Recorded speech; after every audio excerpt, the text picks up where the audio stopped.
Ladies and gentlemen, welcome in here, Murder Church on the air. We're going to rock and roll. I think I remember where we were last week. I think I've got this set up. We're going to see.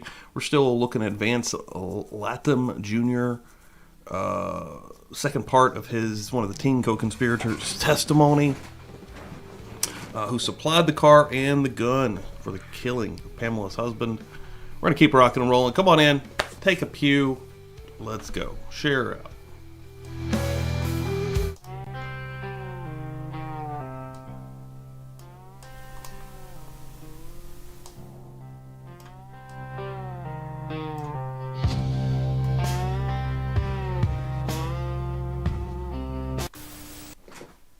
Let's rock. Good morning, Murder Church. What's up, everybody? It is Sunday morning. We've made it to the destination. Hopefully, see some beautiful people in the chat here. Here we go. Starting out nice. Ruth Ann coming through. Teresa in the house. Good morning, guys. Thanks for coming through. Appreciate it. Kathy, good morning. Sleuthy Sweetheart, good morning, good morning. Appreciate you guys for popping in here. Kathy, I see you already popping through the old Venmo machine, helping me out this morning. Getting on the wheel, which we were building a little bit extra on Friday. Had a little extra help there from Holly Berry and a couple of others. Where are we at right now? Let me get you on here first of all. Kathy, 420. I haven't even looked at it. I'm guessing. Pammy, good morning, good morning. Yeah, 420. Put Pumpkin on the wheel, please. She's due for a win, dude, and she might win it because Pumpkin is kind of lucky around these parts. So, yeah, we got Pumpkin on the wheel now. There we go. Where are we at right now? 1, 2, 3, 4, 5, 6, 7, 8, 9, 10. We're only 2 away from a spin. We could get there this morning. I could see it happening, so I'll keep an eye on all the donations. Anybody that may come through here. Anybody that may want to become a book club member. We're starting a brand new Book Tuesday. I was supposed to do that this past Tuesday. Had to cancel. We had a death in the family, unfortunately. Actually had to go to a funeral yesterday. So yeah, hopefully we'll be able to get things running a little bit smoother back this week, and hopefully Tuesday's show will be, a show plus book club. We are starting a brand new book. What's the book we're starting? Hold on, I've already forgot the book. Let me see here. Hold on. I'll be refreshed in one moment. Oh shit, dropped my lid. What are we watching? Mountain of the Dead's what we're reading. That's right. My lid rolled all the way across the room. Of course. Yeah, we're going to be reading a book that investigates the mysterious deaths of 9 Russian hikers in 1959, exploring various theories, including infrasound, military testing, and paranormal explanation. So that's going to be starting Tuesday night at 9. You're going to want to be on board for the very beginning because it's going to be fun. It's going to be fun. I've got to get a coffee also here soon while it's on. So I'm going to be doing that as soon as we start back up. Now, if anybody remembers me being in a different spot in the trial or this video, let me know. I think I've got this timed about right. I'm on part 2 of Vance Latham Jr., about 21 minutes in. I think that's where we left off last week, because last week we watched a little chunk, and then we went through and did the see what we're going to be reading again. We did a big tournament for books, and that lasted for about an hour and a half, so we didn't get to watch a lot last week, but I'm pretty sure I remember, and if not, again, just tell me I'm an idiot. Boom! Simi in the house. What's up, Simi? Get in here. One of the mods coming through. There we go. Sleuthy Sweetheart coming through. Spin that wheel. A $2 holla. Thank you so much, Sleuthy. Now we're only one name away from getting a spin this morning. I appreciate that. Fuck yes. Sleuthy. Hope you're doing good. Hope you're having a great weekend. Starting to warm up around these parts. Been having a bunch of beautiful days. Hope everybody else around me is having the same. Got the Meowder Kitty emoji in here for Kathy. Hey, thank you so much, Pammy. I appreciate that. Yeah, this week kind of sucked. And yesterday sucked, but yeah, we're gonna get it figured out, and we'll be back moving and rocking and rolling. So yeah, without further ado, let's get in here again. If somebody remembers something different on this, let me know. I'm probably going to start this up, and then I'm going to go get some coffee myself. Not before the bells. Hold on. Oh shit, wrong bells. That was a fight. Ladies and gentlemen, in this corner of the ring. My bad. bells are ringing. Oh my God, that's no good. It's been rainy. The sun's finally coming out, but I've got food poisoning. Oh my God, dude, food poisoning's the worst. That is like the worst feeling. I am sorry that is happening. Holy shit. Oh, there we go. Ruth Ann finished off a will and got Sleuthy Sweetheart in the book club for Tuesday. Sleuthy, come through and hang out with us Tuesday night. So we do the regular show at 8, and then about 9 to 9:15, around between that time, depending on how long that initial show goes, I'll start up the members-only book club, and we're going to start that brand new book about these Russian hikers that disappeared.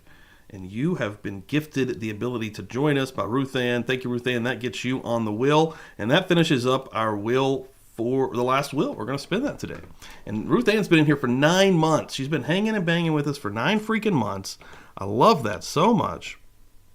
Give you one of these. Happy anniversary. Happy anniversary. Happy anniversary. Thank you so much for always being so supportive and so awesome. Gifting out. Ruth Ann, you're an absolute G. Thank you so much. And again, giving the ability to Sleuthy to get inside of that son of a bitch. But yeah, I hope you feel better. I do not like the way that sounds. Hopefully you're coming off of that food poisoning. I know. It's starting a fight here. All right, thank you all so much. Let's go in here. I figured out StreamYard soundboard. Thank you. And now I'm annoying everyone with my lives. Hell yeah, that's awesome. Yeah, they're not too hard to set up in there. It took me a minute to figure it out too, but once I did, I was like, hell yeah. I recently stopped paying for StreamYard. I just couldn't justify it. I've been paying. I started on there when it was $25 a month, and that was already a little too much. And then it moved up to $45 a month. And when I noticed that here recently, I was like I used to do a lot more content with a lot more guests, and I used to have a different way of doing it completely to where it was easier to bring them in. I didn't have to pay for anything, and then that kind of went to hell. So I was like, you know what, fuck it. I have a lot of guests. I don't want that to stop. But even with free StreamYard, you can still have guests. You just can't have the fancy intro. But I said, screw it, man. Yeah, I'd like to come into a show sometime. I know that we stream completely different times, and usually in the evenings after work. I'm pretty tied up, but I'd like to come in there and hang out sometime. You're always so supportive and awesome. Good stuff. Love Sleuthy. Boom. That's what we're gonna do right here. I'm gonna start this up. We're gonna get some coffee. I'm gonna put this on the full screen. Here. Yeah.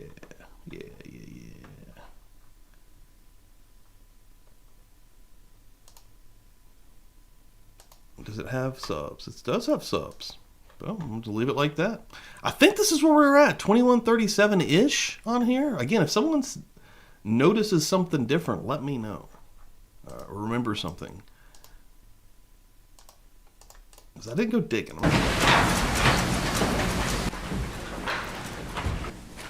On the way back from Derry to Seabrook, there was laughing and singing going on in the automobile? What could happen?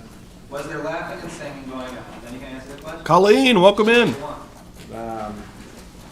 Yes, there was laughing by and singing. What had happened was we had all been sitting there. When we started back, Bill was real upset. We were all real nervous, and when me and Raymond heard the song in the parking lot, Raymond I'm gonna need some started coffee singing though, guys. first, and I just followed up with him. And Bill started laughing. Oh, don't let me forget about the wheel. Something funny, but You spin that thing. sort of just laughing out of control. Pete was not laughing. Pete asked us if we could stop singing it. It was irritating him. So then we stopped there. We're not singing it as a joke. It was the song we had heard when we were waiting up the mall, me and Raymond. Oh, God. So you and Raymond were singing the song? Oh, goodness. And Bill was laughing. Excuse me. Yes.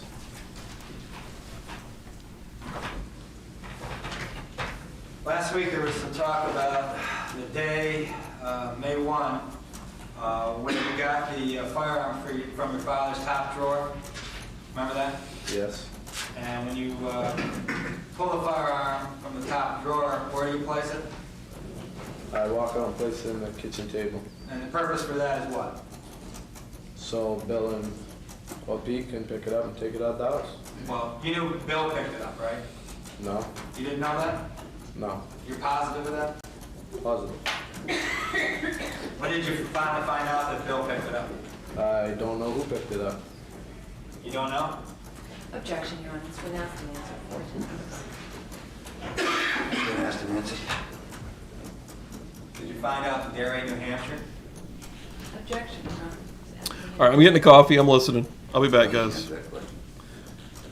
No, Coffee No. time. no. Coffee You never is saw the gonna firearm make on it Bill all on May right. 1, 1990? I seen it on him, yes. Where? When? In Derry. In Derry. That's the first time you saw it on Bill, was in Derry? Yes. All right, I wanted to make that clear because you didn't see the firearm on Bill between Seabrook and Haverhill, right? Right.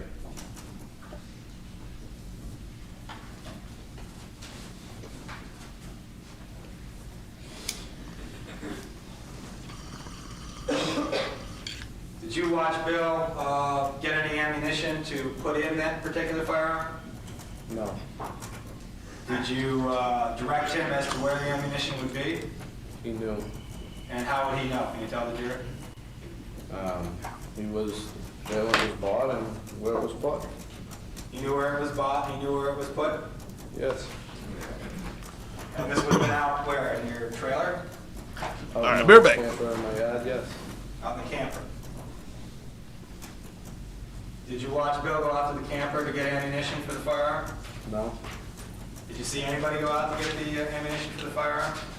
No.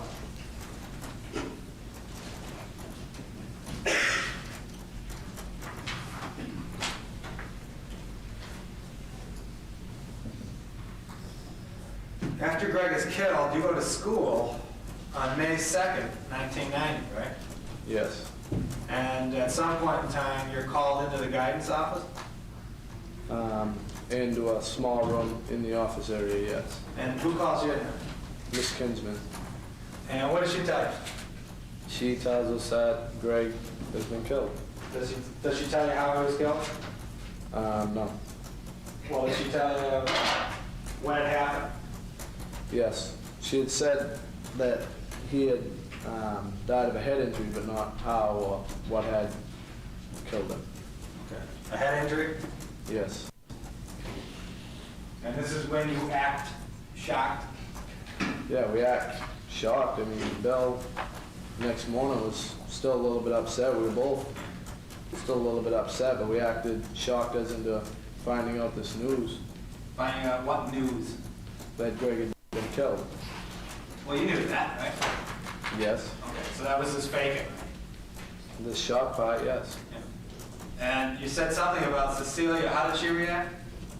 She reacted shocked. I don't know whether it was true shock or if she knew in advance on that Bill had did it that night. You don't know one way or the other? I don't know one way or the other for sure, no.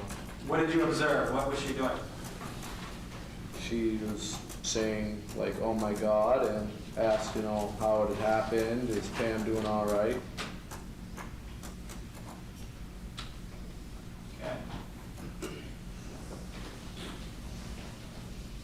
Sometime in May, was it the middle or the end of May, that you want the speakers in Greg's truck?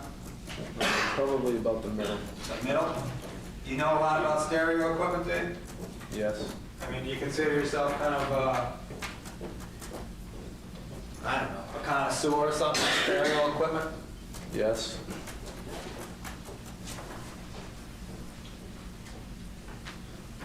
How much are these things worth anyway? Now I don't know that we're worth about $200. For a pair? Yes.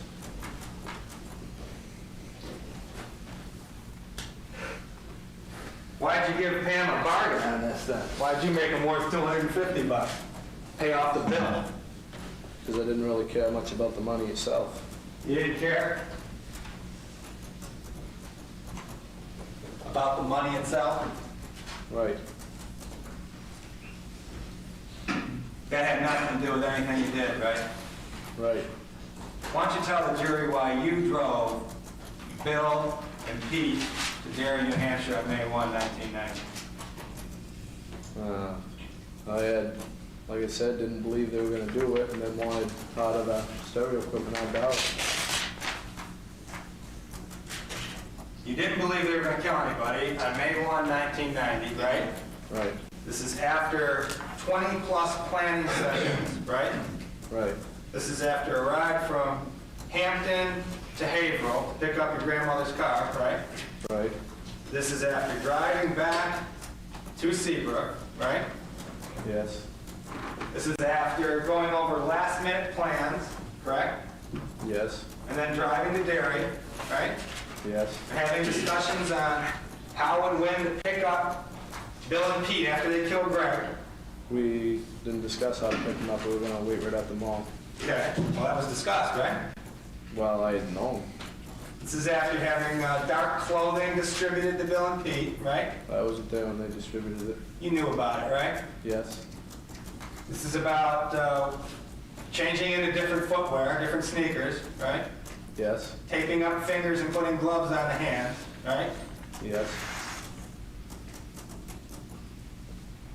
And you didn't believe they were going to kill anybody. No.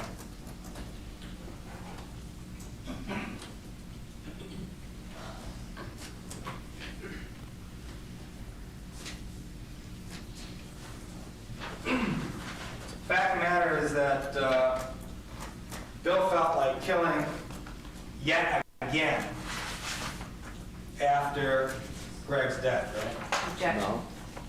Basis? Hearsay. Is that an admission? I'm sorry. Is that an admission, Your Honor? Sustained.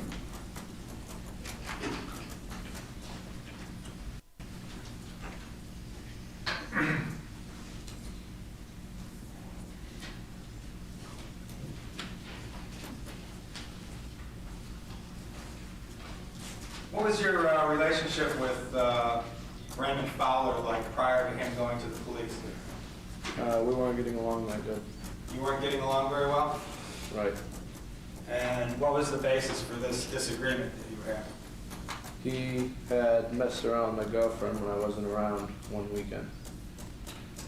And then, when was this anyways? When did he do that? Sometime in May, I'm not sure of the date. Was it certainly after Greg's death, right? Yes. Did you and Fowler get together and plan on how to keep information about this crime from getting spread around? No. Did you and Bill get together and plan on keeping information about this crime away from the public? Objection, Your Honor. Same basis as our discussion at the bench. Yeah. This certainly has to do with an ongoing conspiracy with regard to the murder of Greg Smart. Objection sustained.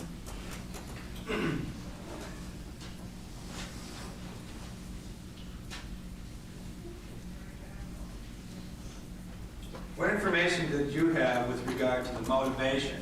In other words, why did Bill go out to Derry to kill Greg Smart? He had told me he was wanting to kill Greg Smart for him. He wanted to kill Greg Smart. Did he tell you that Greg was mistreating Pam? Was that the story? That was part of it, yes.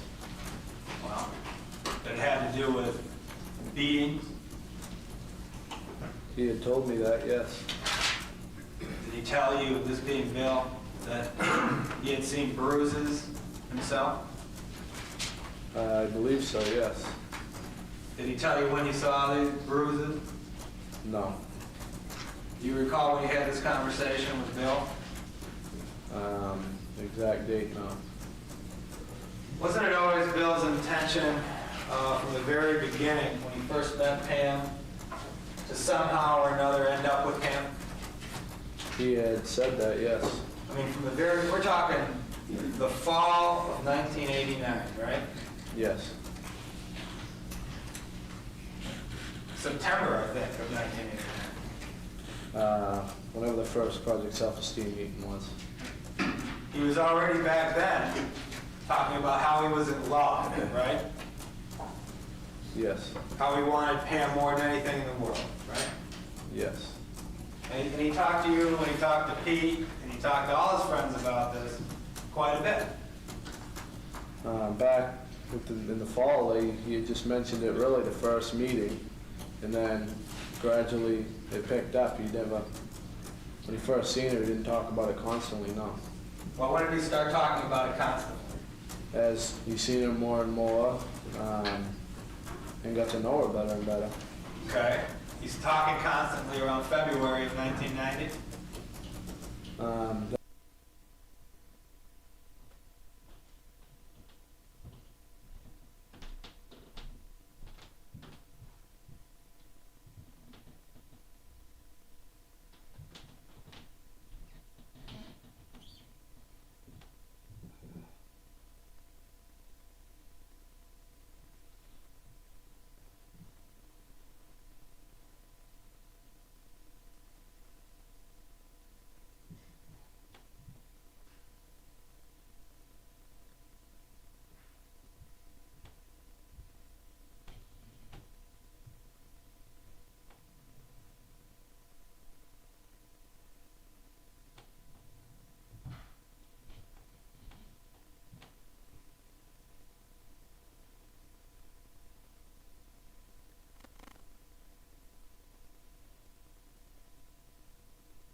That's in February is when he I bet. starts to really talk about. I must have hit the button on my thing. Sorry about that. What's up, guys? I heard most of it while I was gone. All of a sudden, it stopped working. I was like, what the hell? You can, like, hit the thing. You can hit this little button here on the earbud, and it pauses it. Real annoying. About him and Pam together, yes. February, March, April, right? Well, it continues on from February, yes. Right. Okay. And he also, during his conversations, tells you about how much he hates Greg, right? He starts to, as the conversations come about March, yes.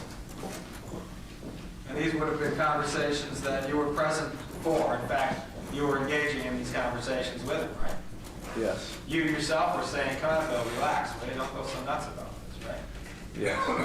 You thought he was acting kind of strange that he was talking about this so often, right? Yes. And being one of his closest friends, you were trying to even relax Bill, right? Yes. But it just kept growing and growing and growing. Yes.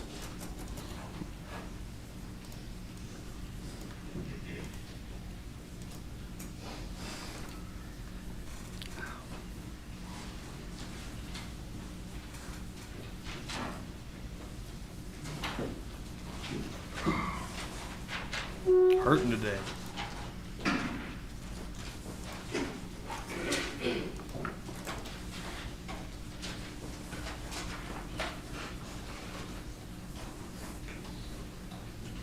Now, you don't know anything about the actual scene in Derry, New Hampshire, 4E Misty Morning Drive. What do you mean by what's actually set up as, where the condo and stuff is? Right. No. I mean, you never had that opportunity to check that out. Right. In fact, when you were trying to show where it was on the map, you couldn't even find that, right? Right. It's just something that you did that night, and you really don't have a lot of recollection with regard to it, or what? Yes. I could have a moment.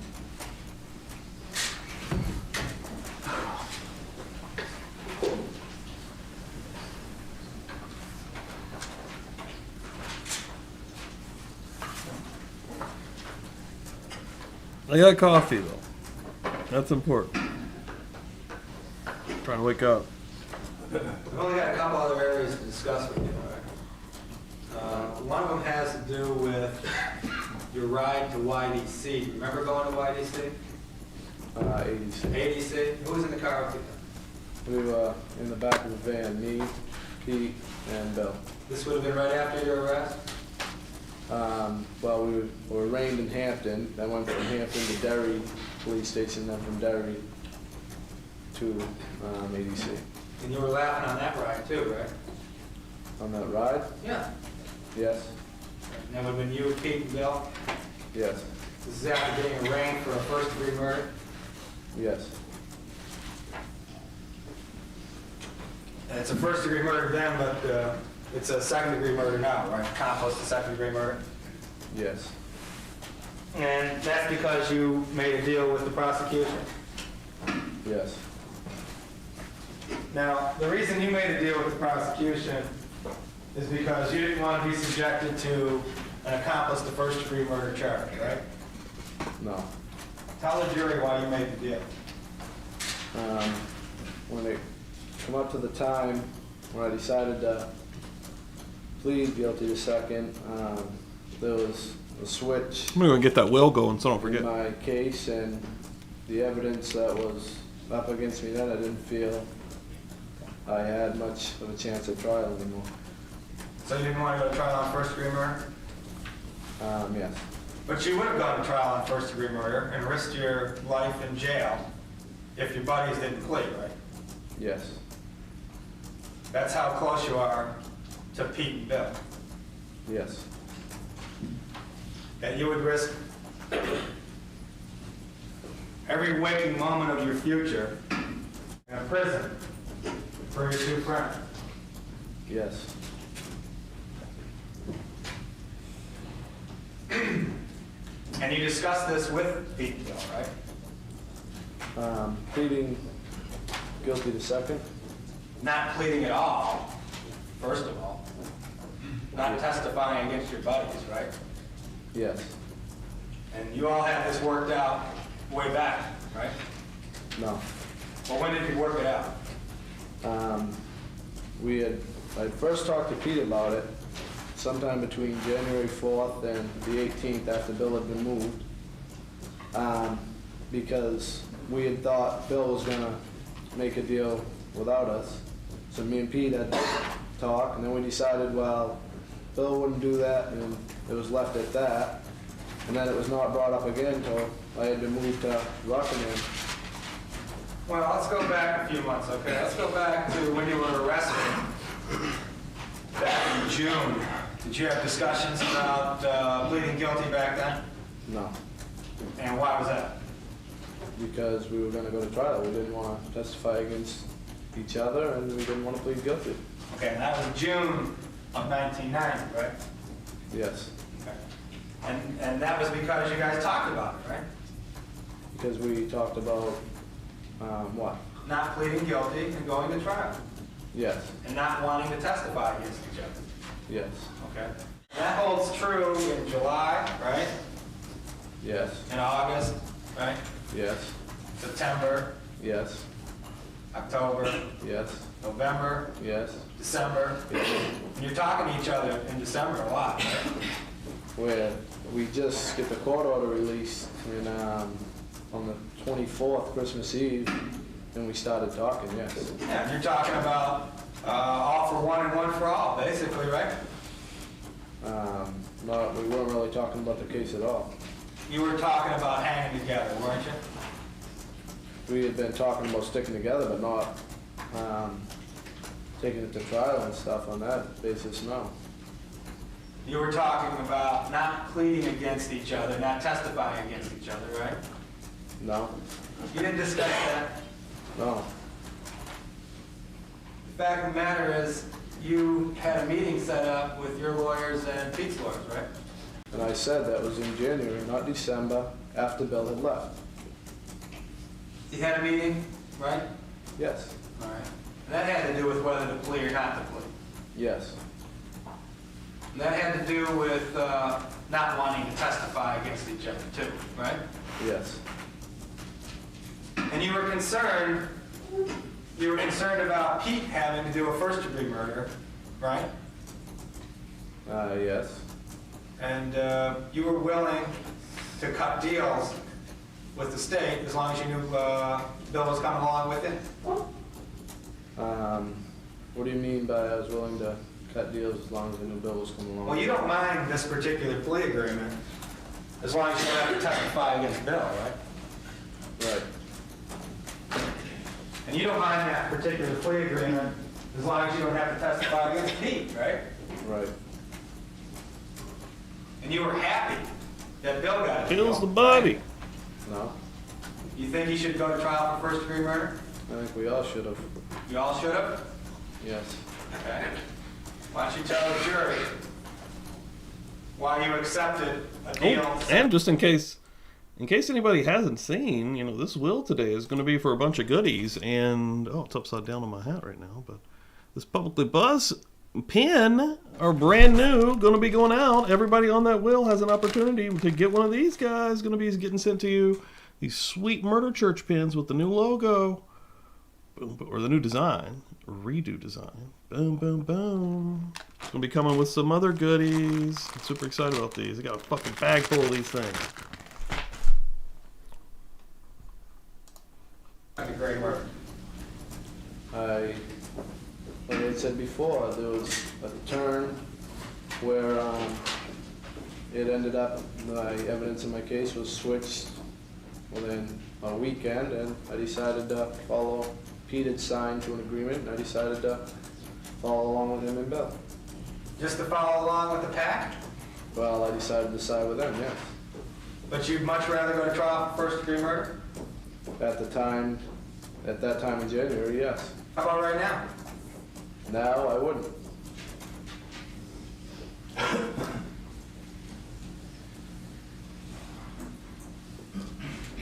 And the only charge really against you is accomplice of second-degree murder, right?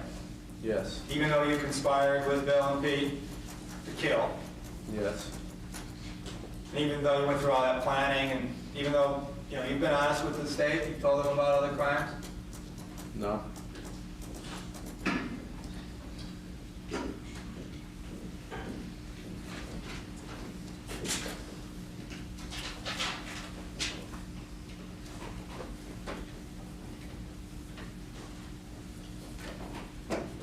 And your deal basically is 18 years at the state prison?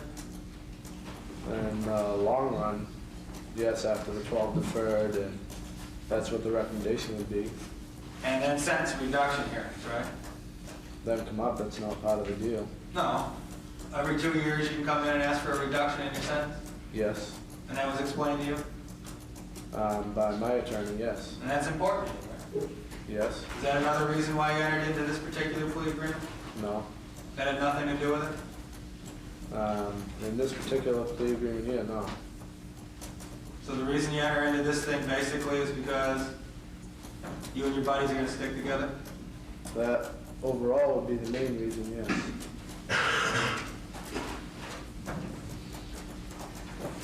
Thank you. Come on here.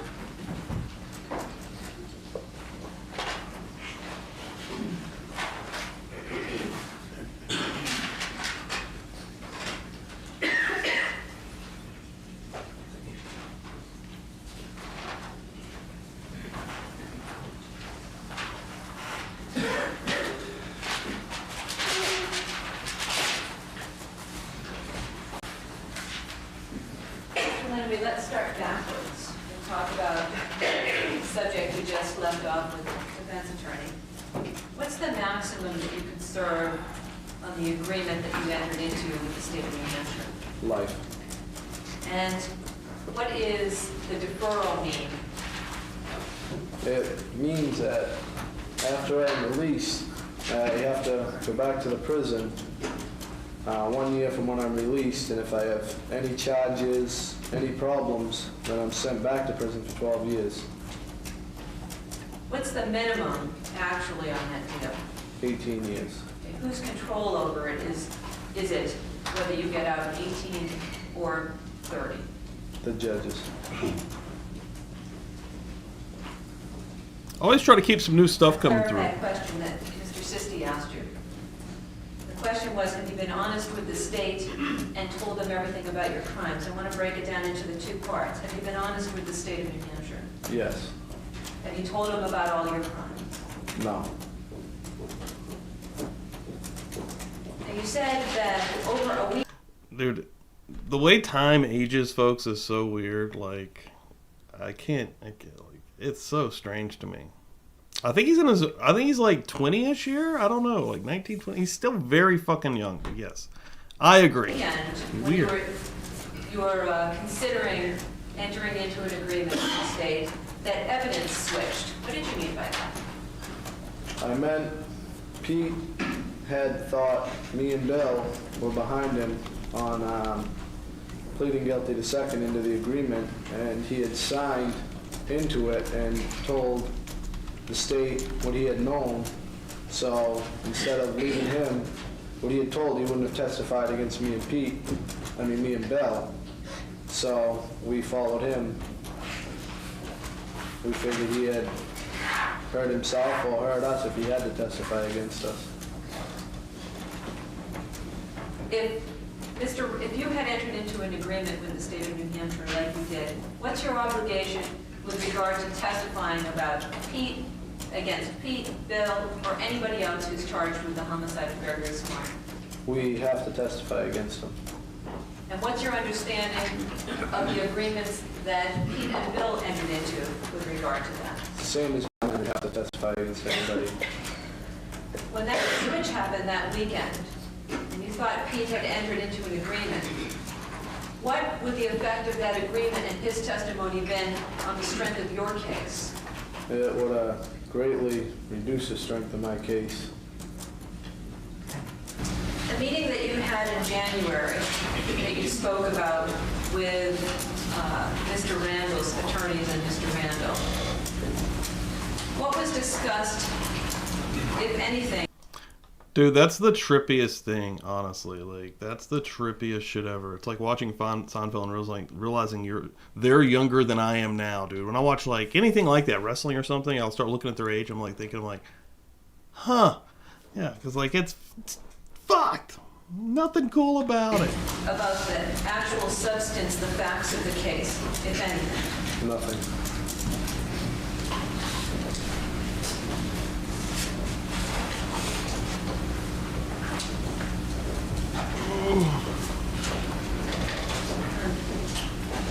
The laughing that was going on that you testified about in the vehicle as you were being transported to ADC, did you think this whole thing was a big joke? Is that why you were laughing? No, we didn't think it was a joke. We just didn't, at the time, we woke up and not much sleep. We just weren't in the mood to sit around depressed. Were you laughing about the fact that Gregory Smart had gotten killed and you were charged? No.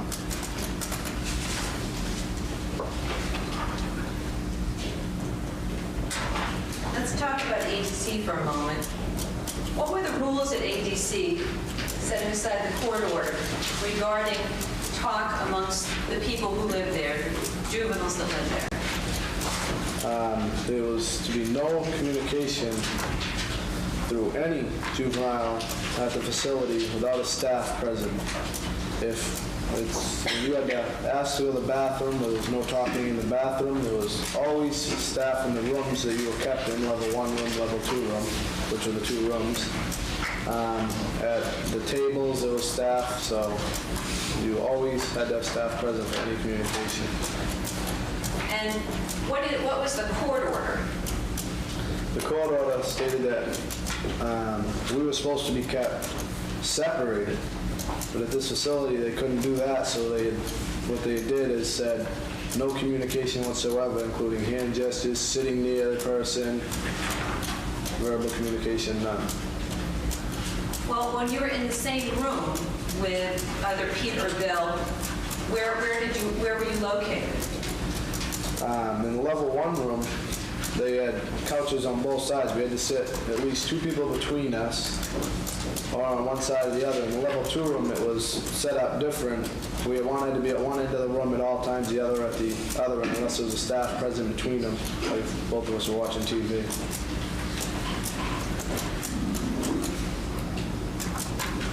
What happened if you were found violating those rules, sitting next to each other or talking? We'd get a restriction. How many times did you get restrictions? I got one once on my first day there. How many times would you say that you had an opportunity to talk with Bill or Pete and you didn't get a restriction? There was several times that we would get to speak, as in a conversation. There was one time, but as in speak, say hi, or more or less just see if we could get away with it. Throughout the week, I mean, if staff would turn their back, we'd wave or something like that, but that's it. So you might get snatches of words. Yes.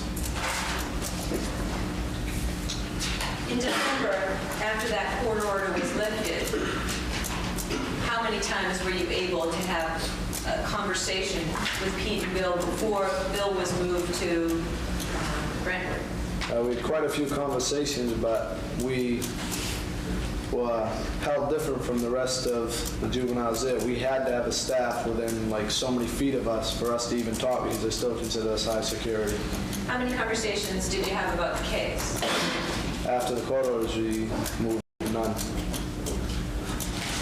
Now, in Brentwood, these rules don't apply, right? Right. Now, you can talk about anything you want. There isn't a staff person there, right? Right. The conversation you testified to about the ride to Haverhill, we spoke with this defendant. Did you and Bill and Pete sit around in Brentwood and make that story up? No. The conversation you testified to that took place in the defendant's office about a $50,000 policy and a $90,000 policy, did you, Pete, and Bill sit around in Brentwood and make that up? No. The conversation you testified to about Greg Scott's truck speakers, where she would get a $250 reduction from the $500 she owed you. Did you make that up with Bill and Pete in Brentwood? No. The conversation you testified to that you overheard on a speakerphone between this defendant and her husband, did you make that up with Bill and Pete in Brentwood? No. Now, you could have, sitting around in Brentwood, made up a lot of things, but you didn't, right? Yes.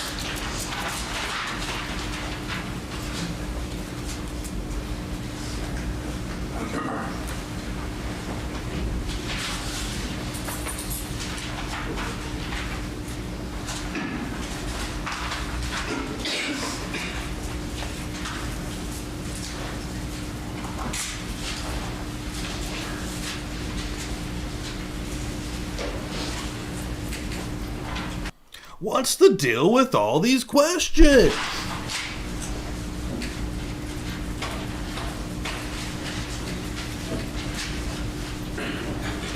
When Bill spoke with you about about his relationship with the defendant, about what his feelings were for her, did he also tell you about what Pamela Smart felt about him? Yes. What was that? He had said that Pam told him that she had loved him, and that was basically it. As in, they said that he had said they had a good relationship.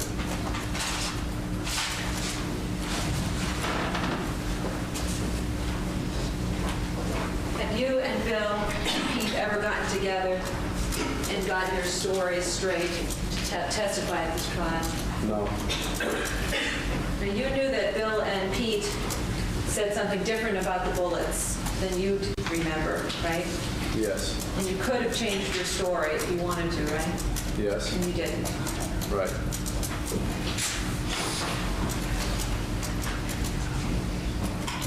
the time Bill Flynn was talking more about Pamela Smart, was he also seeing her more and more during that period of time?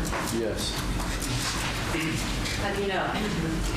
I was seeing her myself more and more, dropping off Bill, and I had probably self-esteem, different things. Okay, thank you. I mean,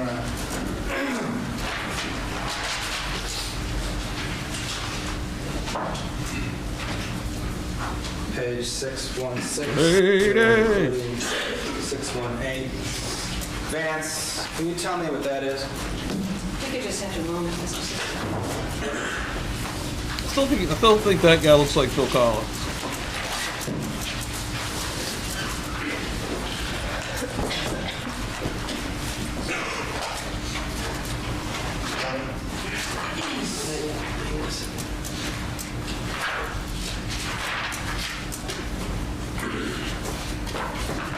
Can you tell me what that is, Vance? Yes, it's a letter I wrote to my ex-girlfriend. Your ex-girlfriend? Can you look through it and tell me whether or not that's a true and accurate copy?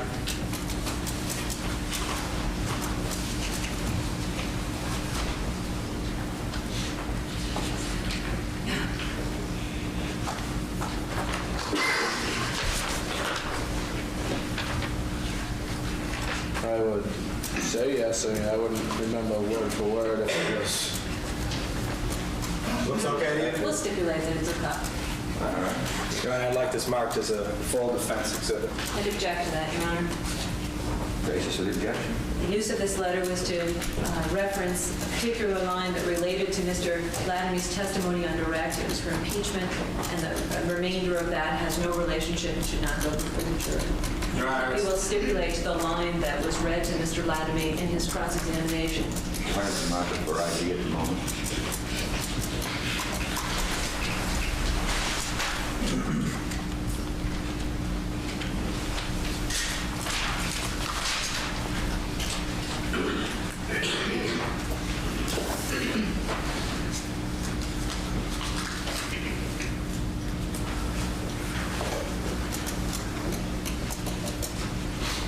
which one's that? D.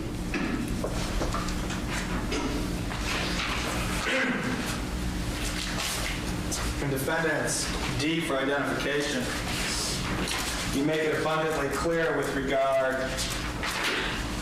to you and Pete and Bill talking, right? Yes. And again, you make it abundantly clear by saying we are always talking when staff is not looking, right? Yes.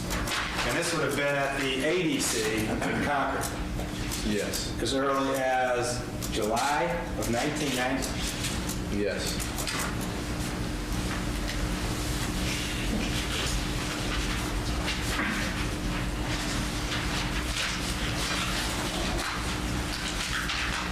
You were being redirected by the prosecution.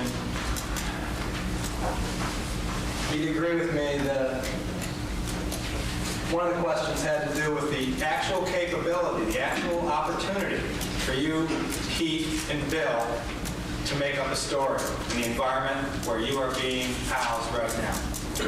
Yes. It is absolutely clear that you could make up a story at the Rockingham County Jail, right? Yes. You have every opportunity in the world to make up a story at the Rockingham County Jail, right? Yes. There was nobody there to stop you from making up a story at the Rockingham County. Oh my God! Yes. You can talk about anything you want at the Rockingham County Jail, right? Yes. In almost the privacy of your own cell, right? Yes. And nobody can stop you. Right. And the fact of the matter is that on yet another follow-up question, you were reminded that Pete and Bill have a different story with regard to the bullets, right? Yes. How do you know that? How do I know that? How do you know that? It had been talked about before. Between who? I had seen, for one, I'd seen Pete's direct. That's how I knew Pete did. And it had been talked about with Bill. So you've been talking about the case, right? Yes. Yeah, this dude literally looks like a 35-year-old man. Who wrote that letter to you? I'm sorry. It's not done yet. Sorry, excuse me. He's got real soft hands though. This boy ain't never done nothing in his life. I got real soft hands. Now, it's interesting that that's the particular subject matter that came up, the bullets, right? There was other subject matters that come up. There were other ones too. You're talking about problems in the case, right? Not problems, things that had been said in newspapers, things, like I said, that Pete had said on direct examination. Watching Randall in his direct examination, Yes, live and on television. yes. Who was with you anyway? Leia, morning. Probably the other 24 people on the bottom tier that I had. Including Bill Flynn? Yes. Thank you.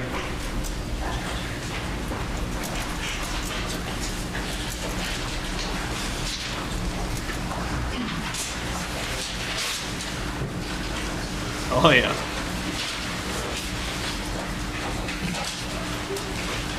The letter Got that them you soft wrote to your hands. girlfriend that was discussed. What did you mean by talking about it all the time? What do the words talk mean? Talk means, saying hi. Anything we could get out in the time that we had out, as in saying hi, stuff like that. Nothing about the case.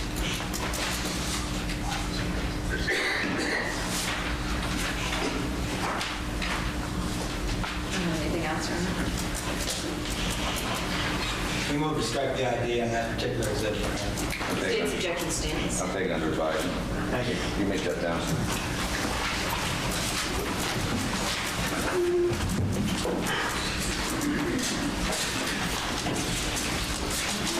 Where are we going now? Ladies and gentlemen, we're going to take a recess, but before we do, I want to clarify a point of law with you.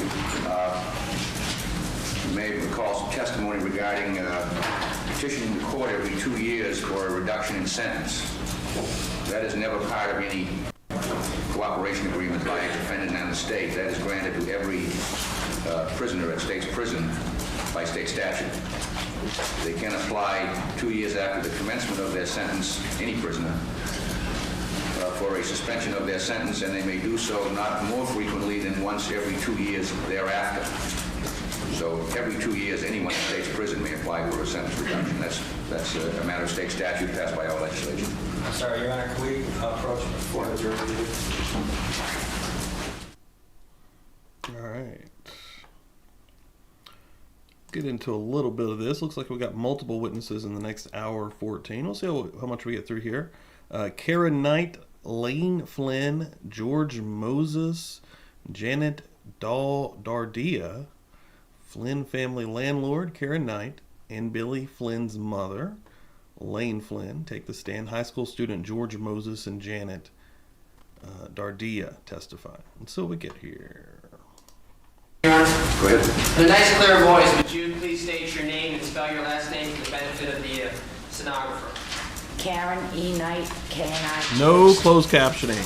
Ms. Knight, where do you live? 152 Ocean Drive, Seabrook Beach. And who do you live with? My husband and my 3 children and my father-in-law. And what is your husband's name? Ken Knight, How old are your children? 10, 6, and 3. And what do you do for a living? I run a 1-hour photo lab.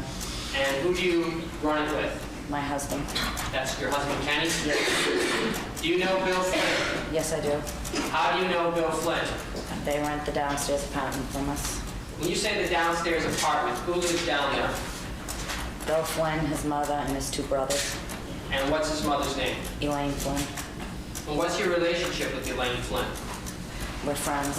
And how long has Elaine Flynn and her children lived downstairs from you? 3 years going on 4. Now, I'd like to show you what's been marked for identification purposes as states 54A through I.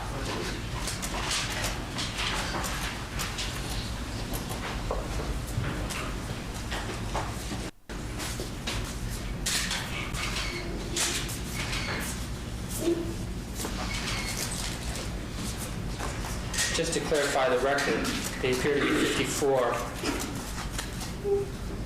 Marked a couple 55. Sorry.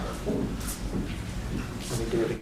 Yeah, let me just correct it. I think it's going 54, A through I, and then a couple here 55, H and I. Here.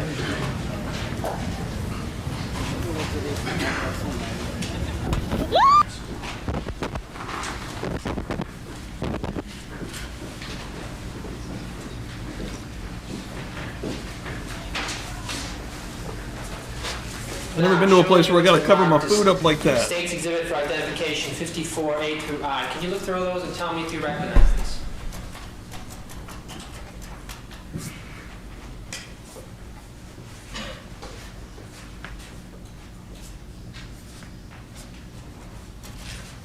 Yes, I do. How do you recognize these? Bill Flynn brought them in last winter.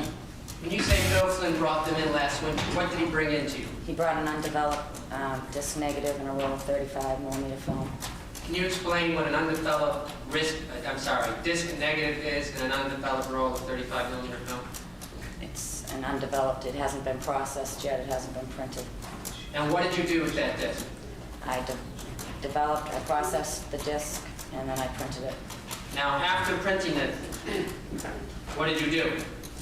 I went through the pictures as I usually do to check colors, make sure that there were no extra lines, that the paper cutter cut properly, and corrected whatever needed to be corrected. Now, when you went through this roll of 15 pictures that you got the disc from Bill Flynn, did you make any duplicates? There were extra pictures, yes. About how many extra pictures were there? Approximately 9. And why were there duplicates made? On some of these, they're a little dark. On others, there's part of the disc carrier. And it also could be the fact that if I was printing a disc and the phone rang, I would automatically just reprint whatever frame I was on. Now, what do you mean by some of these pictures were reprinted because of the disc carrier? It's the disc itself is only about this big, and you have to use a magnifying glass when you're printing them to see the actual negative, because the negatives are so small. So it's hard to keep track of which picture you've printed once and keep track of how many pictures you have printed.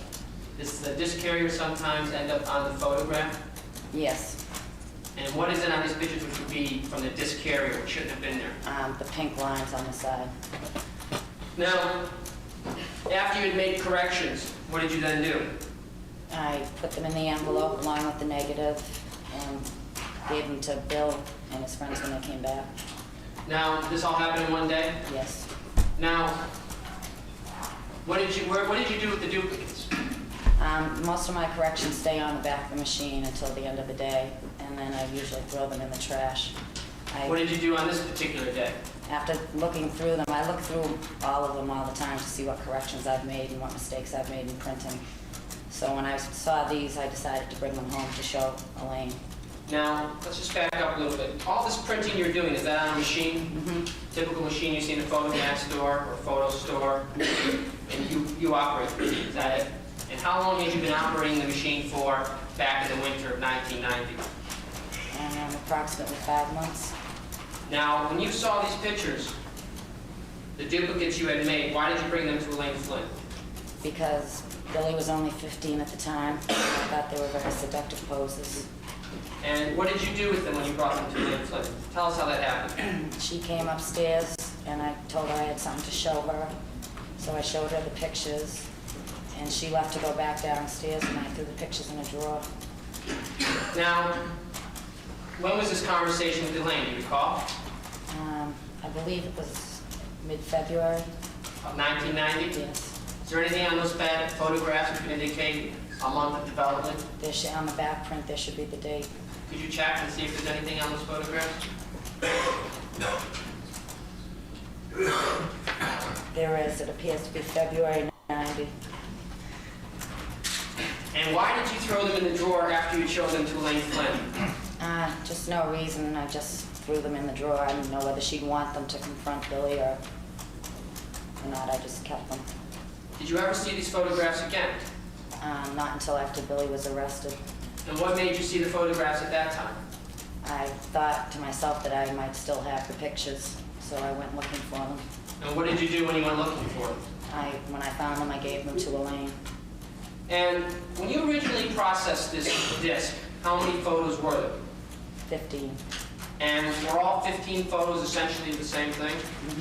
Two girls posing. And you only had 9 duplicates that you had made? That's what I have here, yes. And after Bill was arrested and you went back to look for the photographs, did you find them? Yes, I did. What'd you do with them? I gave them to Elaine. Do you have any idea about when that was? It was 1, maybe 2 days after Billy had been arrested. Do you know Pamela Smart? Yes, I do.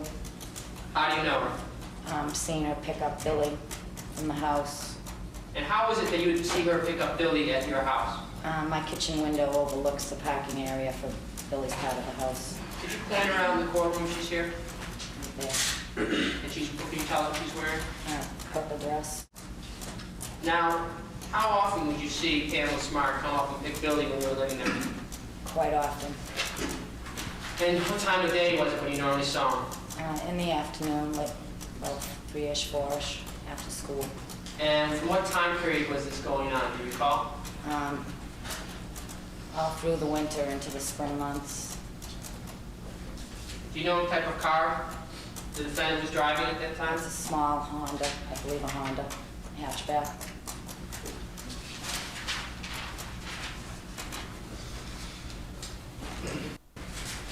I don't have any further questions, Your Honor.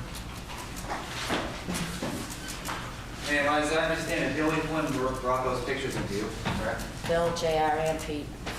After Bill gets arrested, about 2 days later, you give him Mrs. Flynn. Correct. Now, why do you do that as opposed to giving them to the police? Because I believe that they should go to her attorney. Okay? At any point in time, well, that was back in June last year, correct? At any point in time in June, did you tell the police about these photos? No, I did not. July? No, August? no, September? never. October? No. Okay. We can keep going, correct? Correct. You knew these photos were, the police would have found these important in this case. Correct. You chose to keep that to yourself, correct? I chose to give them to Elaine to do with what she thought she should do with them. Did you ever get any letters from Mrs. Flynn after Billy was arrested or right around that time? Letters from Letters? Mrs. Flynn? Correct. Letters, documents, anything like that? No, not that I recall. Okay, no further questions then. Thank you. And Ms. Knight, you thought it was appropriate to give these to Elaine Flynn to give to So- Billy's attorney, is that correct? Yes, I did. No further questions? Anything, sorry, can you recross? Give me step down, thanks. Mrs. Flynn, in a nice, clear voice, well, would you tell us your name and where you live, and spell your last name so the court reporter can get it down? Lane Flynn, 152 Ocean Drive, Seabrook, New Hampshire. Can you spell your last name for us? Flynn. How long have you lived in New Hampshire? About 4 years, 5 years. Are you a little nervous? Yes. Just take a moment. Who do you live with at that address? Myself and my sons, Can you tell us the names of your sons and how old they are? Jim Flynn, 14. Larry Flynn, 10. And Bill, How old's Bill? 16. Is Bill Flynn the same Bill Flynn that has been arrested and charged and pled guilty in the murder of Gregory Smart? Yes, he is. Now, do you know Karen Knight? Yes, I do. You know Kenny Knight? Yes, I do. How do you know them? They are my landlords. And Kenny, I went to school with. When you say you went to school with Kenny, what do you mean? We went to the same school, Kentucky Regional.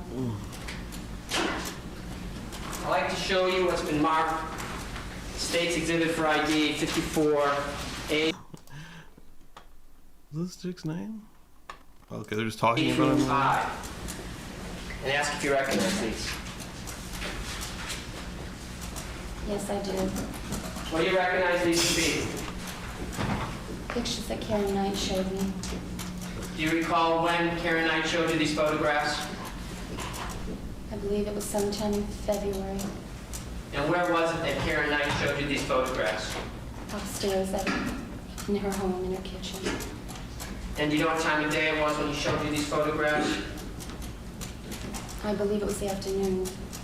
And After being shown these photographs, what happened next? I went downstairs and confronted Billy with my knowledge of them. Did you have the photographs with you at that time? No, I did not. As to your knowledge, where had the photographs been left? Upstairs at home. And when you confronted Billy with these photographs, what happened? I'm going to object, Your Honor. I think Liam's called for hearsay. I think it goes, Your Honor, to his state of mind at the time. May or may not call for hearsay at this point. I'll allow the answer. You can answer, Mrs. Flynn. I asked Bill how he got a hold of these pictures, and I asked if he had taken those pictures. What did he say? He was She might very need to- upset with me. He said no, he had not taken them, and he had done Pam a favor. Get a lawsuit going forever, cut her fucking hair, bro. This is a crazy ass Kenny's mullet. 1 hour photo because he put The weirdest mullet perm job I've ever discount, seen. and that they were for a modeling portfolio. Now, at this time, did you know who Pam Smart was? Yes, I did. How did you know who Pam Smart was? She had been at the house on several occasions. Do you recognize her here in the courtroom? Yes, I do. Could you point her out, please? A purple dress. I'll stick it on. Now, after Billy denied any involvement in these photographs, did you ever see these photographs again? Yes, I did. Can you tell us when that was? It was after Bill was arrested, Do you remember when Bill was arrested? on the 10th, on Monday. And when was it that you saw these photographs again?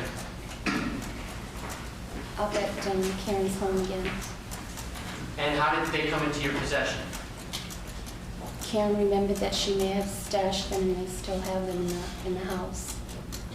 And she went to find them and found them. And once you got these photographs, what did you do with them? I called my lawyer, And who was your lawyer? James Merber. And once you got these photographs, did they remain in your possession? For about a week and a half. And where were they during that time? I had given them to my brother because the lawyer said to put them in a safe place, and he had a safe. And who is your brother? Bill Atwood And where did your brother Bill live? in Haverhill, Mass. And how long did he have the photographs for? About a week, And then, did you ever see him again? yes. And what did you do with them when you got them back? I had an appointment with James Merberg in Boston, and I took them to his office. Mr. Merberg was Bill Flynn's lawyer? Good Yes. question. Now, when did you first learn Bill was Hopefully in a trouble? minute they'll be like, I'd like to present The 9th, exhibit June 9th? DA4386. No, that's way too many. Diane Ladman D3, called please. me and told me that she thought I should come up to her house because we had a major problem that she needed to discuss with me, and she didn't want to discuss it over the phone. Now, were you friends with Diane Ladamy? No, I was not. Did you know who she was? Yes, I did. Now, did you know JR? Yes, I did. And did you know Pete Randall? Yes. How did you know them?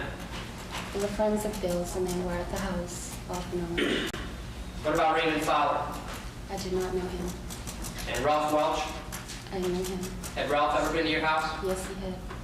Lot, little? A lot, and then there was a period where he wasn't for a while because he had a girlfriend. And what about Cecilia Pierce? Did you know her? Yes, I do. How did you know Yeah, I want to Cecilia know a Pierce? little bit more about She these was involved pictures. in the video, and she was at my home several times. Now, when Cecilia was at your home, who was she with?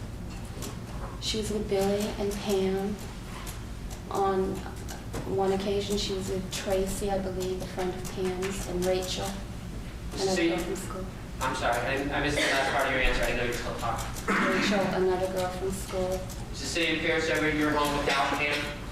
not to my knowledge. So after Diane Ladamy told you you had a problem, what happened next? I got off the phone and I went up to her house. And she sat me down and she told me that Ralph had overheard the boys talking, and it looked as though they may be involved in the Smart murder case. Now, where was Bill at that time? He was with JR and Pete. And where were they? Diane told me they were on their way to Connecticut. Now, up to this point, had you talked to Bill at all about, in other words, when you got the call from Diane Adams, you talked to Bill about the No, I big did problem? not. Did you ever see Bill again that day? I saw him later on that night.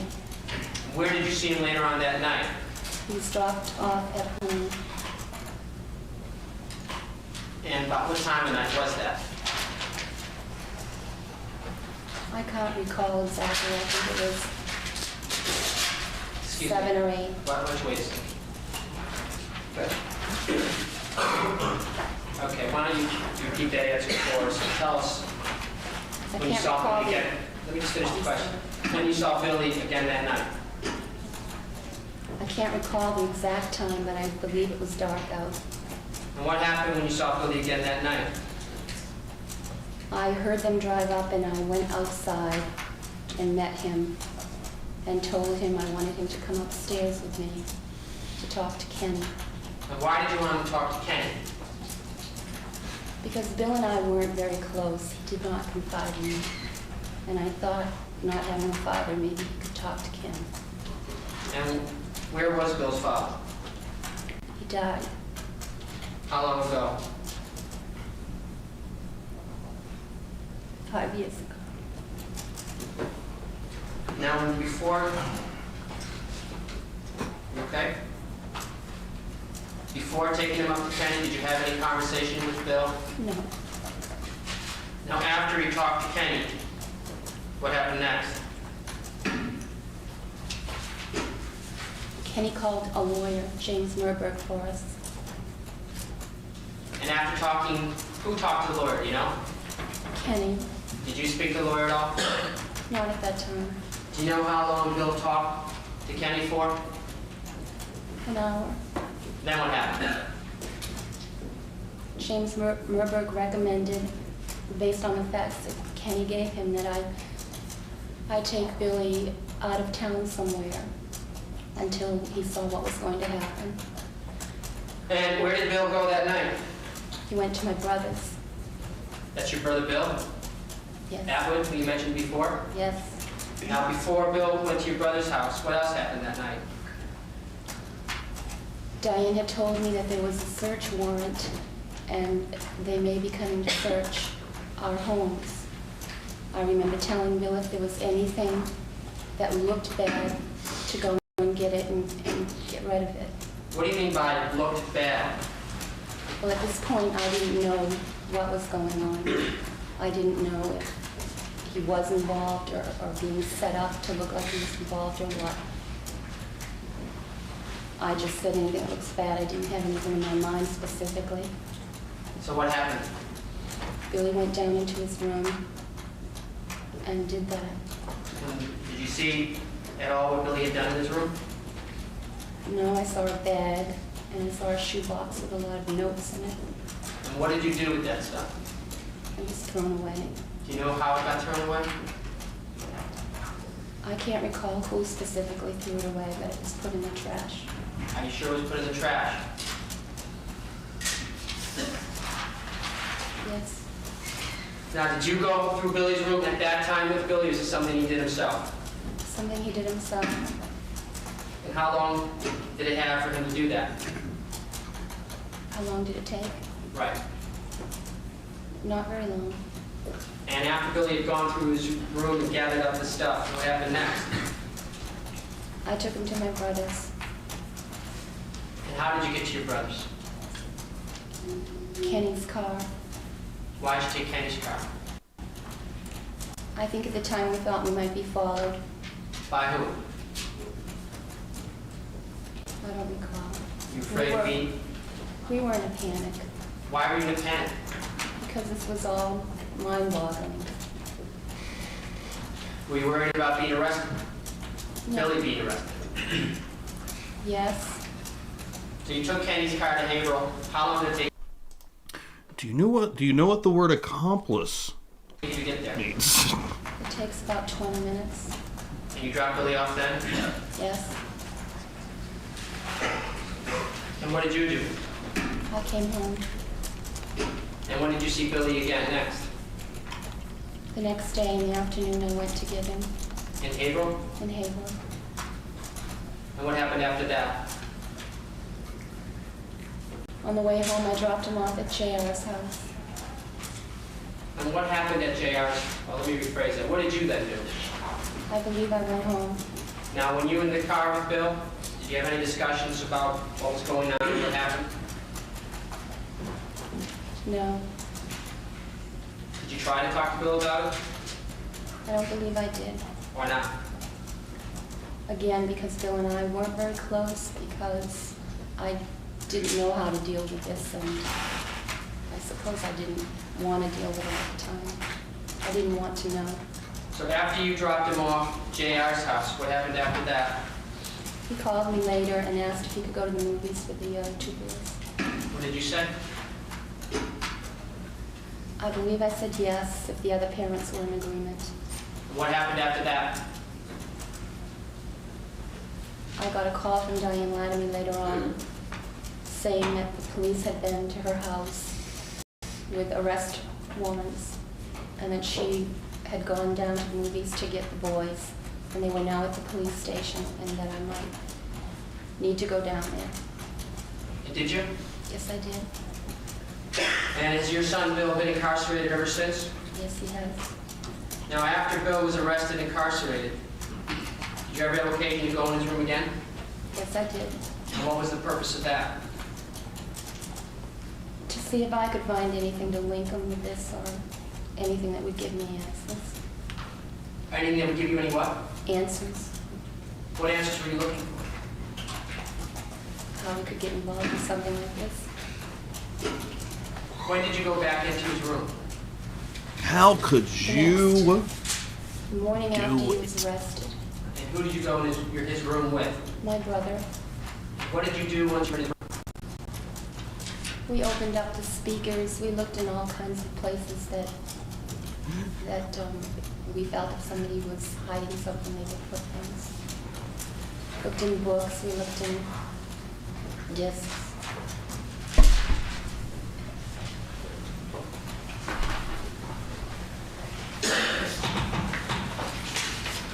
I'd like to show you what's been marked for identification's purposes as State's Exhibit number 55.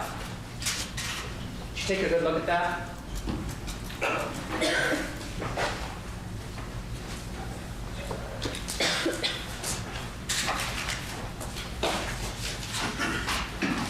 Just bear with me 1 second.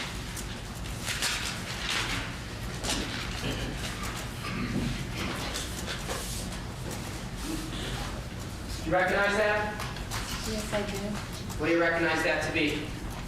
A note that I found in a book, I believe.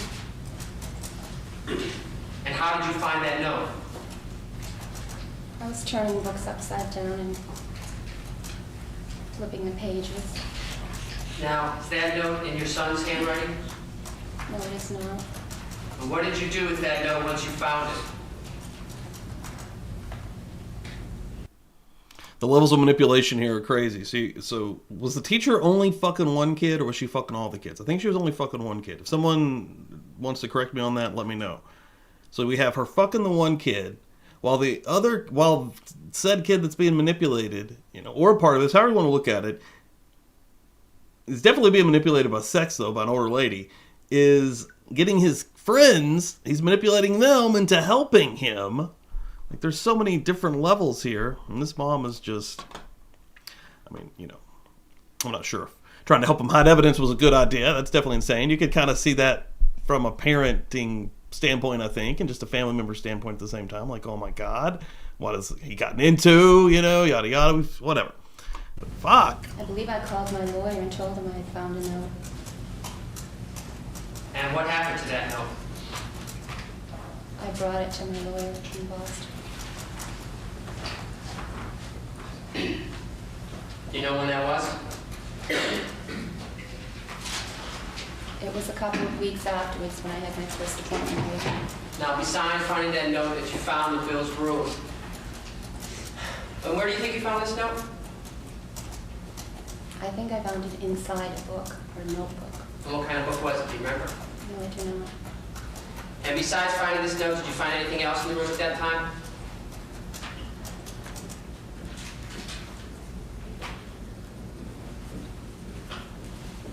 I don't recall now. And why did you give all this stuff to Bill's lawyer instead of... But that's what I thought. So, yeah, this is Because crazy. my lawyer told me. I would definitely be pissed if I was. I mean, I'd be pissed either way. Don't get me wrong. And, I'd also be mad at the kid. Honestly, I'd still be like, what the fuck? But at the same time, I'd be really mad if, like, the kid's friend was part of the, ultimately just convincing him to help. But, dude, it's fucking murder. Like, Else but him. When you say my lawyer, you mean Bill's lawyer? Bill's lawyer.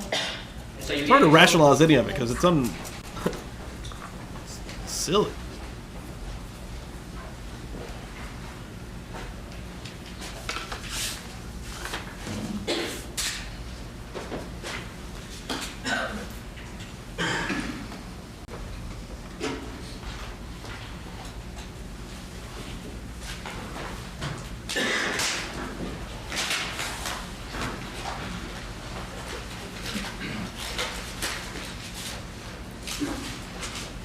Have us make mark for ID 856, right at the page.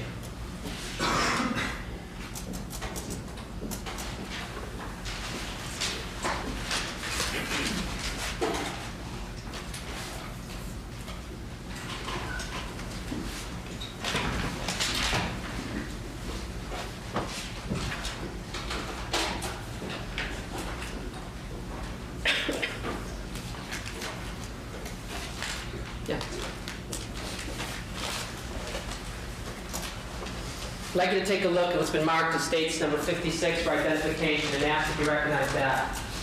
Yes, I do. What do you recognize that to be? It was a note that came in the mail along with a cassette addressed to Billy and care of me. And what type of cassette came in the mail with it?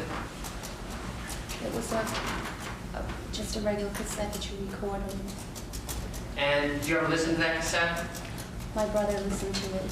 Tell you what was on it? Objection, call for hearsay. Okay. Well, was it music? Was it speech? Objection, call for hearsay. I'm not offering for its truth, Your Honor. I'm just offering for what the substance of the tape was. That's the truth of it. I sustained the objection once. All right. Now, was this letter signed in any fashion? Just a friend. Just assigned a friend. And what did you do with this tape and letter? I gave it to Bill at the YDC. Actually, I gave it to my brother, who gave it to Bill after he had listened to it to see if it seemed all right. And did you ever see the tape again after that? No, I did not. Now, after Bill had been arrested, did you ever have occasion to talk to the defendant? One occasion. And when was that one occasion? It was the morning after Bill was arrested. And how was it that you talked to the defendant, Pamela Smart? She called me She called you where? at home on the phone. She called you on the phone? Did she say where she was calling from? No, she did not. Can you tell us what happened at that time? She wasn't hysterical. She was yelling on the phone and asking me what was going on. When you say she was hysterical and yelling on the phone, what was she yelling? She was yelling, "What's going on? I heard Bill was arrested." And what do you mean by hysterical? Her voice was high-pitched and like screaming. I'm sorry? Like screaming. And how long did this conversation go on for? A short, very short period. What did you say to her? I told her that I couldn't believe she didn't know what was going on and that she better get a lawyer.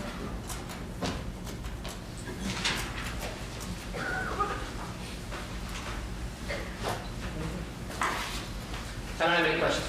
Further questions?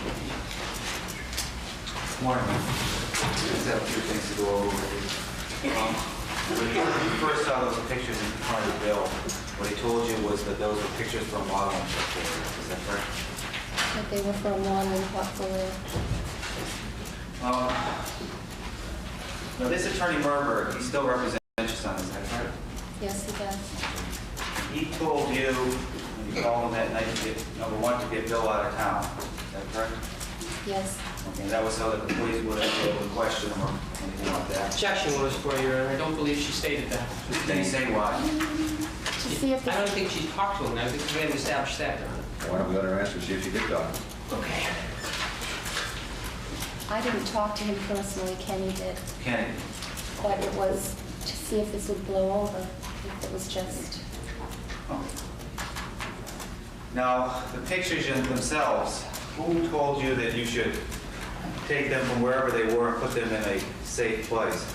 Is that from the attorney in Boston too? yes,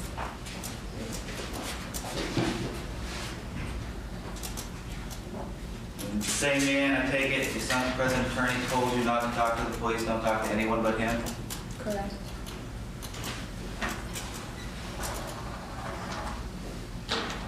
Now, you had a couple of meetings with the Latimys and Randalls, I think. Is that right? I had one meeting with Diane prior to her arrest. Okay. And Diane told you what Ralph Welch had said that you'd overheard. Now, I'm not gonna ask you to go through everything, because I understand it's difficult for you, but she went into some details about what Ralph had to say. Isn't that true? Yes, And when you went to the police station, you knew the arrest warrant for your son was for actually being the trigger person, actually committing the deed here. Is that correct? yes, And in fact, when you were at the police station, they had to give you, because your son was a juvenile, they had to give you a copy of the actual charge. yes, You knew what he was charged with and what the other two boys were charged with. yes.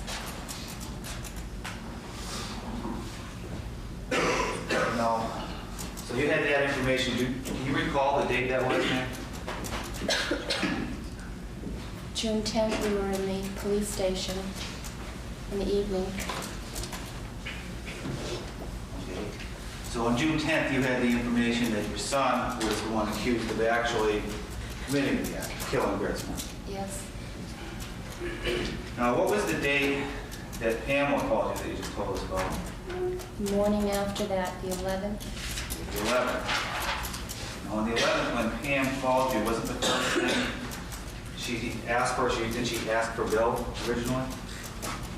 She said she identified herself and said, what's going on? I heard that Bill was arrested. Are you sure she said, I heard Bill was arrested? And didn't ask you who was arrested? To the best of my recollection, she said that she heard Bill was arrested. Okay, do you recall talking to police officers a long time ago about this conversation?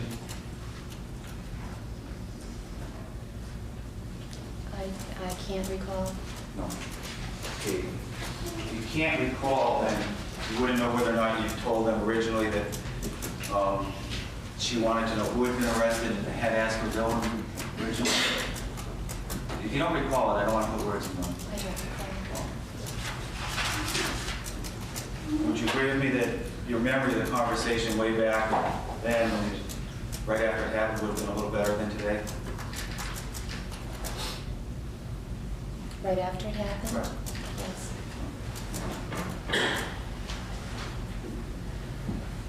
Now, the bag with the notes in the shoebox that were put in the trash by someone, again, was that something that your son's attorney told you to do, tell you to get rid of evidence? I don't believe so. Was that Mr. Knight's idea? It was a collective idea, yes.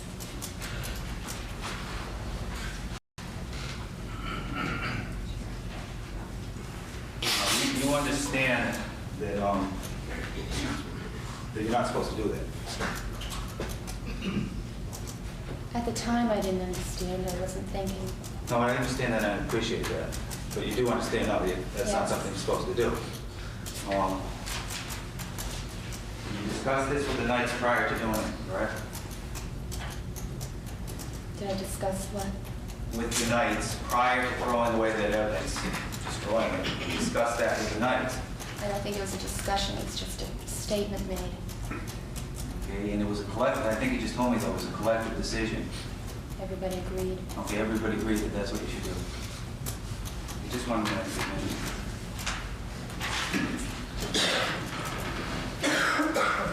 I don't have any more questions.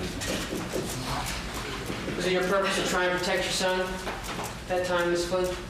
I suppose so, because I didn't know what was going on. Further questions?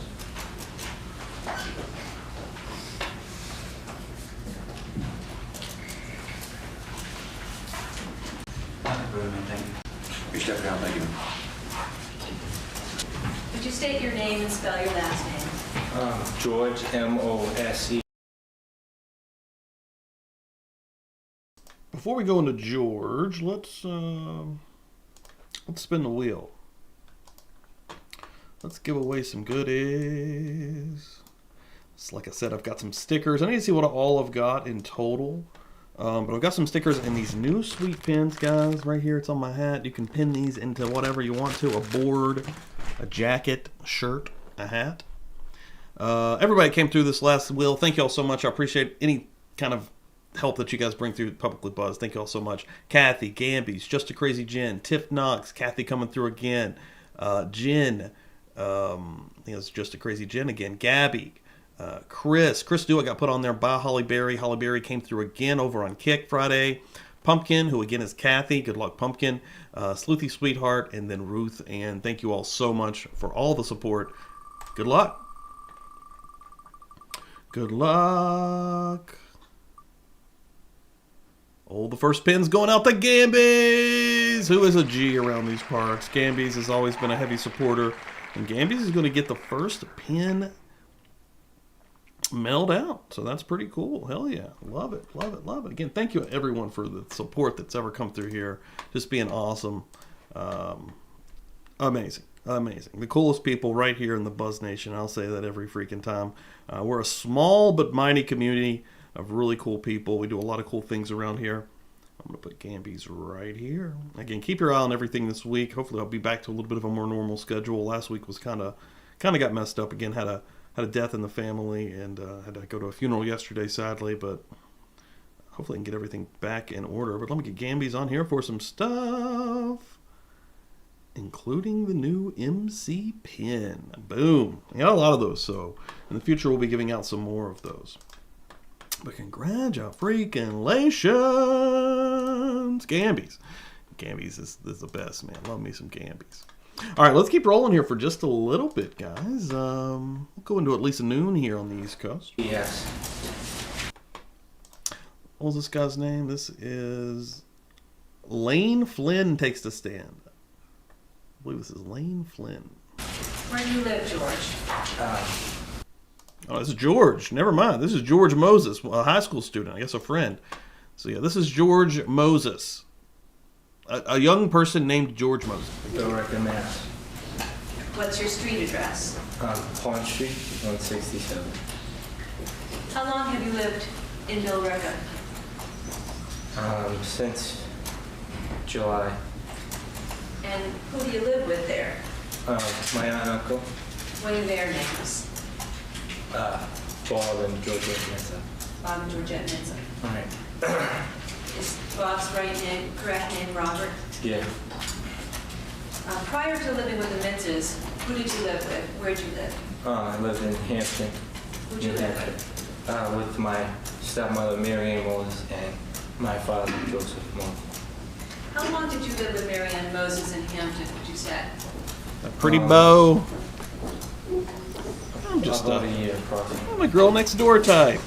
I would never manipulate young Total, boys. how long did you live with Mary Ann Moses, would you say? About 5 years. Where does Mary Ann Moses live now? She's in a correctional facility in Goffstown, New Hampshire. So she's at a New Hampshire prison for women. Right. What is the charge that she is in on? Dude, this is Fraud, they're right. I believe.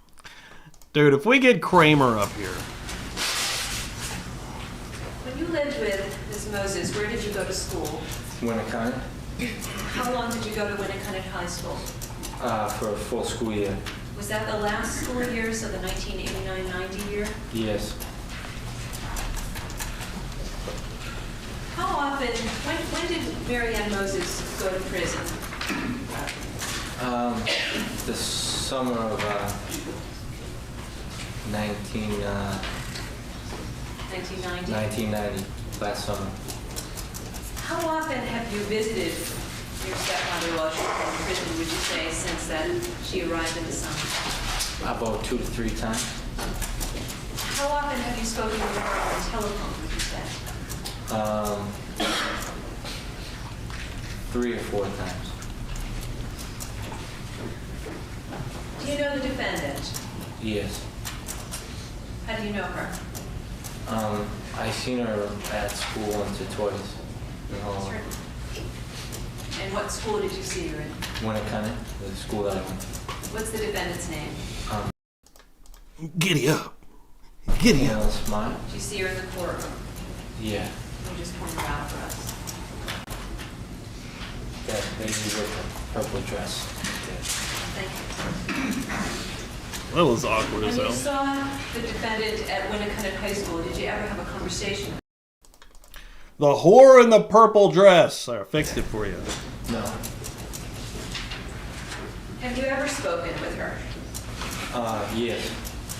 When was the first time you had a conversation with her?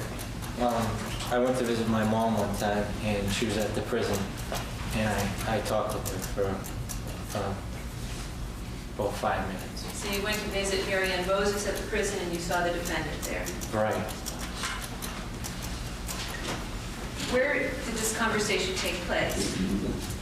In the visitor's waiting room. Tell me the procedure when you go to visit your stepmother at the prison. What do you have to do? Well, when you come in the front door, there's like a guard office, and you announce that you're there and tell them who you're there to visit, and they check and make sure you're on the visiting list, and you give them your license, and you go through the door, and there's like a door on the left that you go to, and you walk in, and you give them your license, and they, make sure you don't have a gun or anything with the metal detector, and they go and they get the person you're there to visit, and then they let you in. All right, so when you visited, the inmate goes into the visiting room first and then you go in after, is that right? Yes. Describe for me the layout of the visiting room that you visited in. Morning, Brooklyn. Well, when you come through the door, right on the right-hand side, there's some vending machines and some change machines. And on the left, there's tables that go all the way down and they go like this. And on the right, there's like windows, and there's a table that goes this way, and then there's several other tables that go like. Okay. Is there anything that separates the tables from each other? No, everything's basically pretty much out in the open. How many tables approximately? About 9 or 10. When you visit your mother at those tables, are you alone with your guest, with your visitor, or are there other inmates and their visitors sharing a table with you? No, you're not allowed to share a table with other inmates. Why aren't you allowed to? I don't know why. Is it a prison rule? It's not. Yes. Now, you said you had a conversation with the defendant when you visited your mother. Describe how that conversation happened. I went in to see my mom, and I was sitting down at the table, and Pamela had been walking towards where we were sitting, and my mom said, "That's Pam Smart." And I said, I recognized her because I had seen her in school. Then what happened? And she came over, and they were talking. Then there was this other lady, Bridget, who came over, and my mother was talking with her. And Pam went and sat at another table, and my mom said, "You can go talk to her if you want." And I got up and I went over to her table, and we talked. And we just said, "Hi, how are you?" Just conversation lasted. What else did you talk about other than "Hi, how are you"? She had told me why she was there and what was going on, and she said that she had talked to her lawyers and she was waiting to get out. And what other conversation, if any, took place? There was another conversation on the phone. Well, let's stick with this conversation before we move on. When you were sitting with the defendant at the table in the prison, what did she tell you she was charged with? I'm going to object to the leading question, Your Honor. The witness hasn't discuss anything else at this point in time. Your Honor, the witness stated that she told him the charge. I'm just asking, what was the charge that she told him about? Give me an answer. She told me that she was charged with conspiracy to commit murder. What else did she tell you, if anything? And she said that there was a girl, Celia Pierce, that had been one of the big witnesses. How long did that conversation take place? About 5 minutes. Then what happened? And then one of the matrons, one of the guys who worked in the prison, came over and said, "You're not allowed to, be talking with him because he's on your visit." So I got up and I went back over and sat down with my mom, and she went over and said that her family came in. And when you say her family came in, who are you talking about? Well, I'm not sure if it was her family. It appeared to be, but Whose family? Pamela Smart. Okay. When approximately did this conversation with the defendant take place? Mid-August. Did you ever speak to the defendant again? Yes. When was that? It was a while after, a short period of time, about 2 weeks after I got a phone call from my mother, and she had got on the phone, and we were talking, and she said, will you do me a favor? Object at this time and ask to approach, Your Honor. All right.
This guy, he is very unimpressed.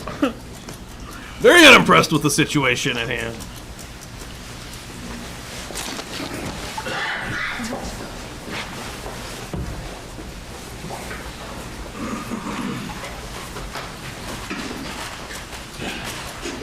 I want to back you up and say, how was it? Who actually placed the phone call to you? My mom. And what happened after your mom got on the phone? Did somebody else speak with you? Yes. All right. And that was Pamela Smart. Object, move to strike at this point, Your Honor. Well, on the basic foundation, Yes. what, you want to respond to that? Your Honor, I'm about to lay the foundation. All right. Did you recognize the voice of the person that got on the phone after you spoke with your mother? Yes. How did you recognize that voice? Where had you heard it before, if at all, if you had? I had heard it once at the prison. And who was it that you heard on the telephone? Objection, Your Honor, ask to approach. All right. Describe for me the voice that you heard on the phone after you spoke with your mother. It was kind of a soft, sweet voice. Speak quickly or slowly? A little in between. Medium, average. After she got on the phone, what did she say? The person said that she wanted me to apply for, if I would do her a favor, apply for. Did she identify herself? Yes. How did she identify herself? She told me her name, What did she say? said, "This is Pam." And then what did she say? This is Pam, and then what from there? And she said, "I need you to do me a favor. will you lie for me? Ember, I said, morning. I don't know, what do you want me to do? What'd she say? And she told me that Happy she wanted me to Sunday. say that I overheard a conversation between Cecilia Pierce and another woman who worked at the school. That, What was the conversation that you were supposed to have overheard? and that was that everything that Cecilia had Morning, Bassett Page. given to the police was a lie. Anything else that she asked you to do? She just said that her attorneys might call me and just to tell them that story. Okay, the defendant said her attorneys might call you. And what did you expect to do, or what did she say to do when her attorneys called you? To tell them the story to tell them that story. And did you expect to have to do anything else after you spoke with the lawyers? Possibly testify And what would you have testified to? to the fact that, well, to the story that Cecilia had lied.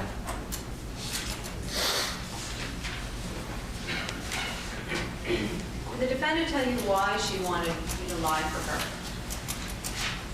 She thought it might help her case. What did you say in response to the defendant's request? I said, I don't know. I said, I don't know. Kind of left her on like maybe, maybe not. I don't know. So you didn't say yes or no, you said maybe. Right. Why did you say maybe? I didn't say I said maybe. I said I don't know. Okay. Why did you say I don't know? This poor guy. I don't know. I think we could see how he was I was manipulated. thinking, I just wasn't thinking. Did you ever speak with the defendant again? It's possible, but I don't remember. Did you ever speak with anybody else about this at any later time? Yes, Who was it that you spoke with? my mother. When did you speak with your mother? It was a long time after. And did you ever speak with anybody after you spoke with your mother about it? Yes, Who was that? I spoke with Detective Pelletier And about anybody that, else? and you, and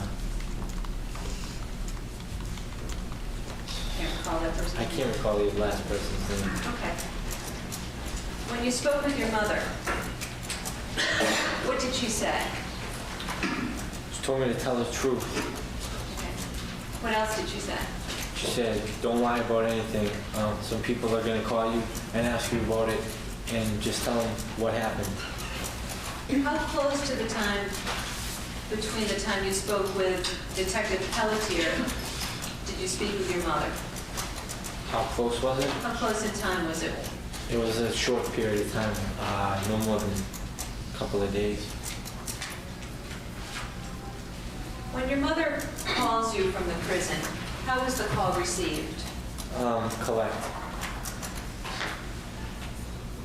You have to accept the collect call in order to speak with her. Okay, if you wanted to call your mother, how would you call her? I can't. And We actually got a colder one today. When you 46, received the two high phone today is calls that like we're talking about, 52. where were you at the time? I was Oh man, we got a cold couple at my days. uncle's house. It starts to warm back The up number that you Tuesday gave us before, was that the number of the And telephone that's gonna that suck. you received the calls? when I go Yes. shopping later. Been so used to the warm weather.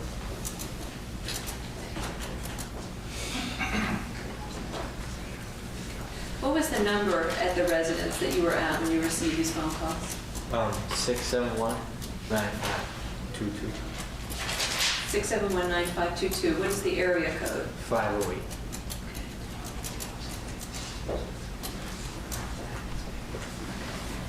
Do you know Cecilia Pierce?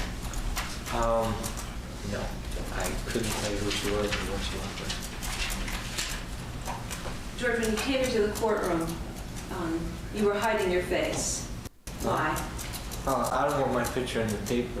I'm not here to make a worldwide appearance. I'm just here to give my testimony to tell I feel the bad truth. for this guy, bro. That's the only reason I'm here. You're uncomfortable with all this media attention. Right. He When was feels, the last you can tell time this guy's you visited nervous. with your mother at the state Oh, this prison? would suck, man. It was a long time ago, last year. Thank you. When's the last time you talked to your mother? Last time I talked to him?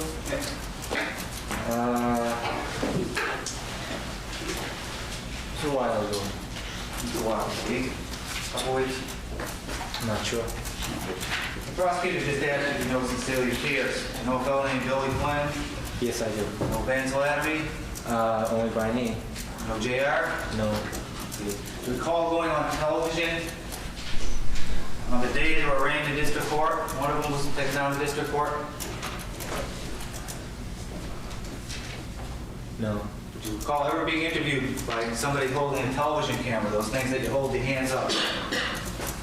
No. You don't recall that? You don't recall saying they were all good kids?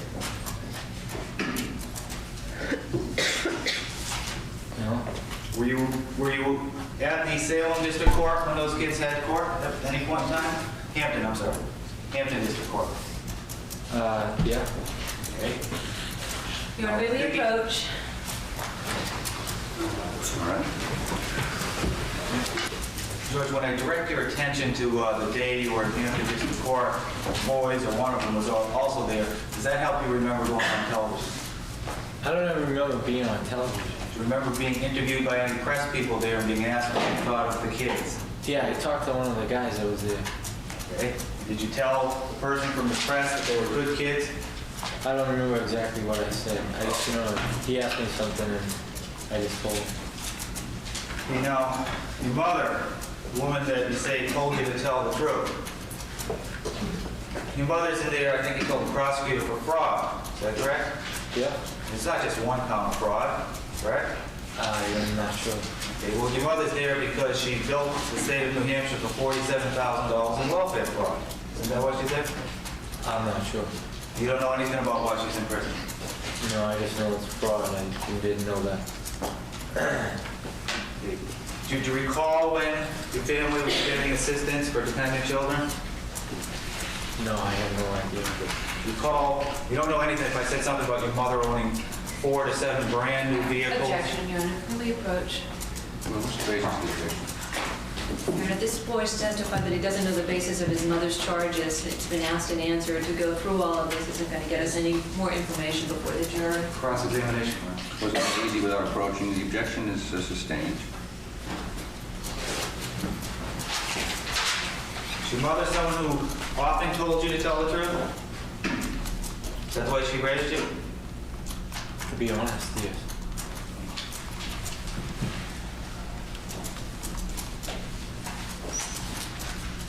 Now, your mother's serving a fairly lengthy prison sentence, correct? I believe so. You don't know how long she's serving? 2 to 4 years, I think. I believe. You want your mother to get out of prison, don't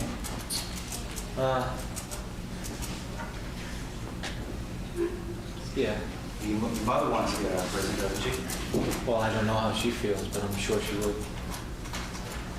Now, your mother is the one, the day that you had this very brief conversation with Pamela Smart at the visiting room, your mother is the one that came to you and said, you can go over and talk to Pamela, correct?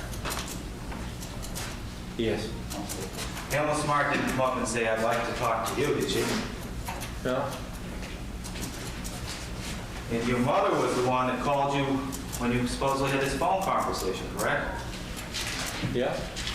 Now, did your mother tell you that she wanted you to lie for Pamela Smart? No, she asked me if I would do it. Okay, so your mother asked you to lie. Yes, so this was after Pamela had asked me.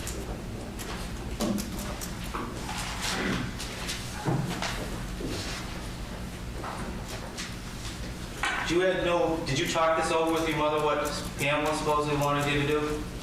Did I talk it over with her? Right. Can you be more specific? Okay, you told us a story about Pamela wanted you to claim that you had seen or overheard Cecilia Pierce talking to another person who, teacher or something, who works at Winnicott. Okay? Did you tell your mother that?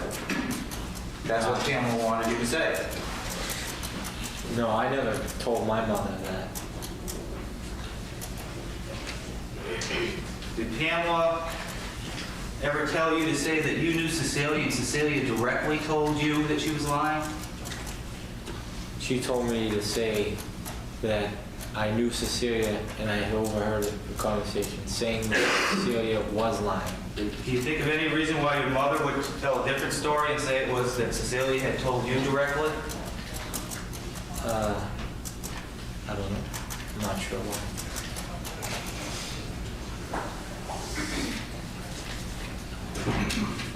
Now let's talk a little bit about the supposed woman that Cecilia's talking to. Who was it supposed to be? A student at the high school.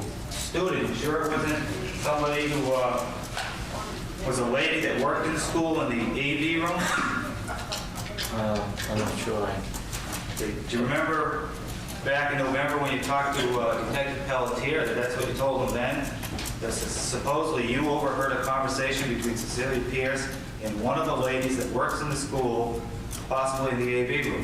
Did you tell Detective Pelletier that? I'm not sure. I may have. That would be different than a student, correct?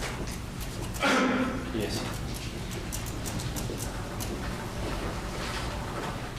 Now, is it your testimony today that you didn't agree to do this on the phone? Yes, I did not agree. I said no. I'm not doing it. You said, no, I'm not doing it, or I'll think it over, or maybe. Which one of those things? I said no. I'm not going to do this. The second phone conversation I Okay, had. let's talk about the first phone conversation. Did you agree to do it the first conversation or not agree to do it? I didn't agree to do it. I said I don't know. So if your mother were to testify or to say that you agreed to do it, she would They're trying to hang this kid up here. That's the basis of the objection. Objection to what his mother might testify to or not. She hasn't testified in this court. Call out the question.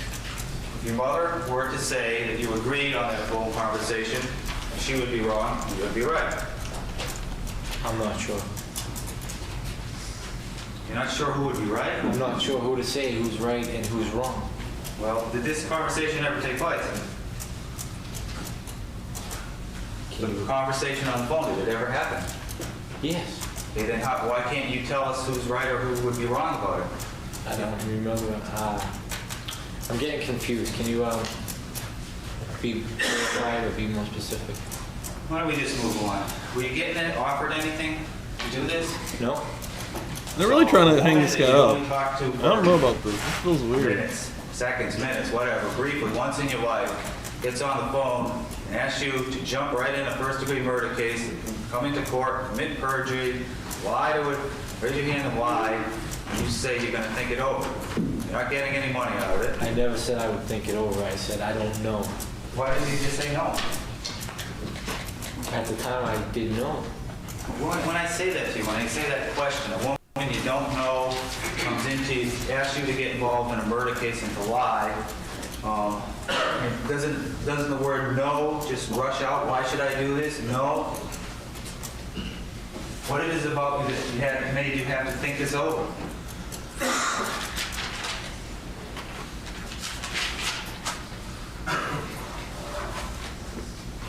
Yeah, like I don't think that comes off good. Like you're clearly trying to trip this nervous That was kid just my up. response at the time. Now you know that your mother's planning on filing a motion to get out of prison soon. No, I didn't know. Objection. Sustained, thoroughly disregard. If I could approach him, to be heard on the objection and know the nature of the objection. I think it goes to motive. Is that okay? Like to recommend. Ms. Moses, do you know whether or not your mother plans to come into this courtroom next July and file a motion to have her sentence suspended? No, I wasn't aware of that. There's nothing she's ever discussed with you. Not that I can remember. She's never, then I take it she's never discussed with you that your cooperation here with the state could help her in that motion? Never? No. Never came up at all? No.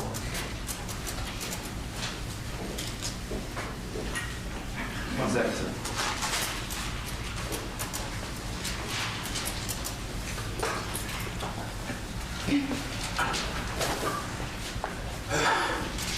Just one more thing, folks. You playing in this conversation with. Like, I was trying to find out more information about this on my own, and over here I'm saying he was and we heard some of this, how he seen Pamela Smart when she was in jail because he's visiting his own mother in jail. And it says he was an acquaintance of Smart who met her again while visiting his mother in prison, and his testimony was part of the proceedings against Smart for conspiring with teenagers to kill her husband. I mean, he doesn't really have any part in this. Like, Pamela was convicted in 91. We're watching this right now, but according to court records, Moses was a student at the high school when Pamela Smart worked and had interactions with her. Like, I think they're trying to paint this kid into something that's not really happening. Pamela Smart, that she told you something to the effect that her attorneys would be in contact with you? You recall that? She mentioned you and Mr. Sisti. You've never spoken a word to me in your entire life before I stood up here to cross-examine you. Isn't that true? Of course. Pardon me? Yes. Okay, you've never spoken a word to Mark Sisti in your entire life before. You still haven't said a word to him, right? Yes. You have said a word to him. I mean, no, I haven't ever said to him in my life. So neither one of Pamela Smart's attorneys ever contacted you, is that correct? That's correct. No investigators we sent out ever once came to talk to you to ask you about this story. Is that correct? That's These correct. earbuds are about to You die. had I'm no about to switch. contact whatsoever with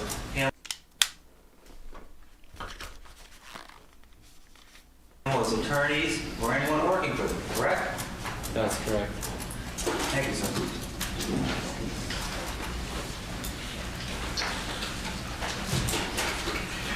No more questions. We step down, sir. All right. So we'll watch the last part next week. Janet Dardia, who is also, I guess, a high school student. She looks a lot older than a high school student. We'll see. And we'll finish this out. We've got an hour. We're into an hour 3 of this clip, this video. We still have quite a bit left. Billy Flynn next. Billy Flynn's up for 3 parts, so Billy Flynn's going to be here for a while. So yeah, we still got probably over a month of this left, I would imagine. Yeah, that was interesting. That was weird. Because the more I'm listening to it, I'm like, this kid isn't actually involved. Like, you're grilling this kid like he's somehow, a mastermind behind it or something. Like, he has more information than he does. I don't know. I read it weird. I don't think it looks good either. Trying to force answers out of somebody that is clearly nervous and I'm not sure had the answers. At least that's how I kind of that was my opinion. And thanks everyone for coming through here this morning. Great episode of Murder Church. Thank you all so much. Yeah, I'll be back here on Tuesday, and my goatee's all crooked and crazy looking. I'll be back here on Tuesday, and yeah, we'll go into the first episode of the book club, the new season. I'm excited about it. So make sure you come through. Again, we are starting the book Mountain of the Dead, the Dyatlov, probably butchering that, Pass Incident. Investigates the mysterious deaths of Russian hikers in 1959. What happened to these guys? And we're going to dig a little bit deeper and try to find it out ourselves. Thank you all so much. Jen, what's going on? Hope you're doing good, Jen. Hope you have a good week. Again, come back here on Tuesday night and we'll have some more fun. And we'll look at something. I don't know what we're going to be looking at, but we'll be looking at something. Sleuthy, thank you for coming through here. Yeah, I'm going to look at that trailer you sent in the Discord too. And welcome back into the Discord. Ember, have a great day. Thank you for coming through here. Ruth Ann, all the beautiful people. Thank you all so much. You guys make it worth it. We spun a wheel. Congratulations to Gambies. I don't think she was in here this morning, but I will make sure I'll let her know.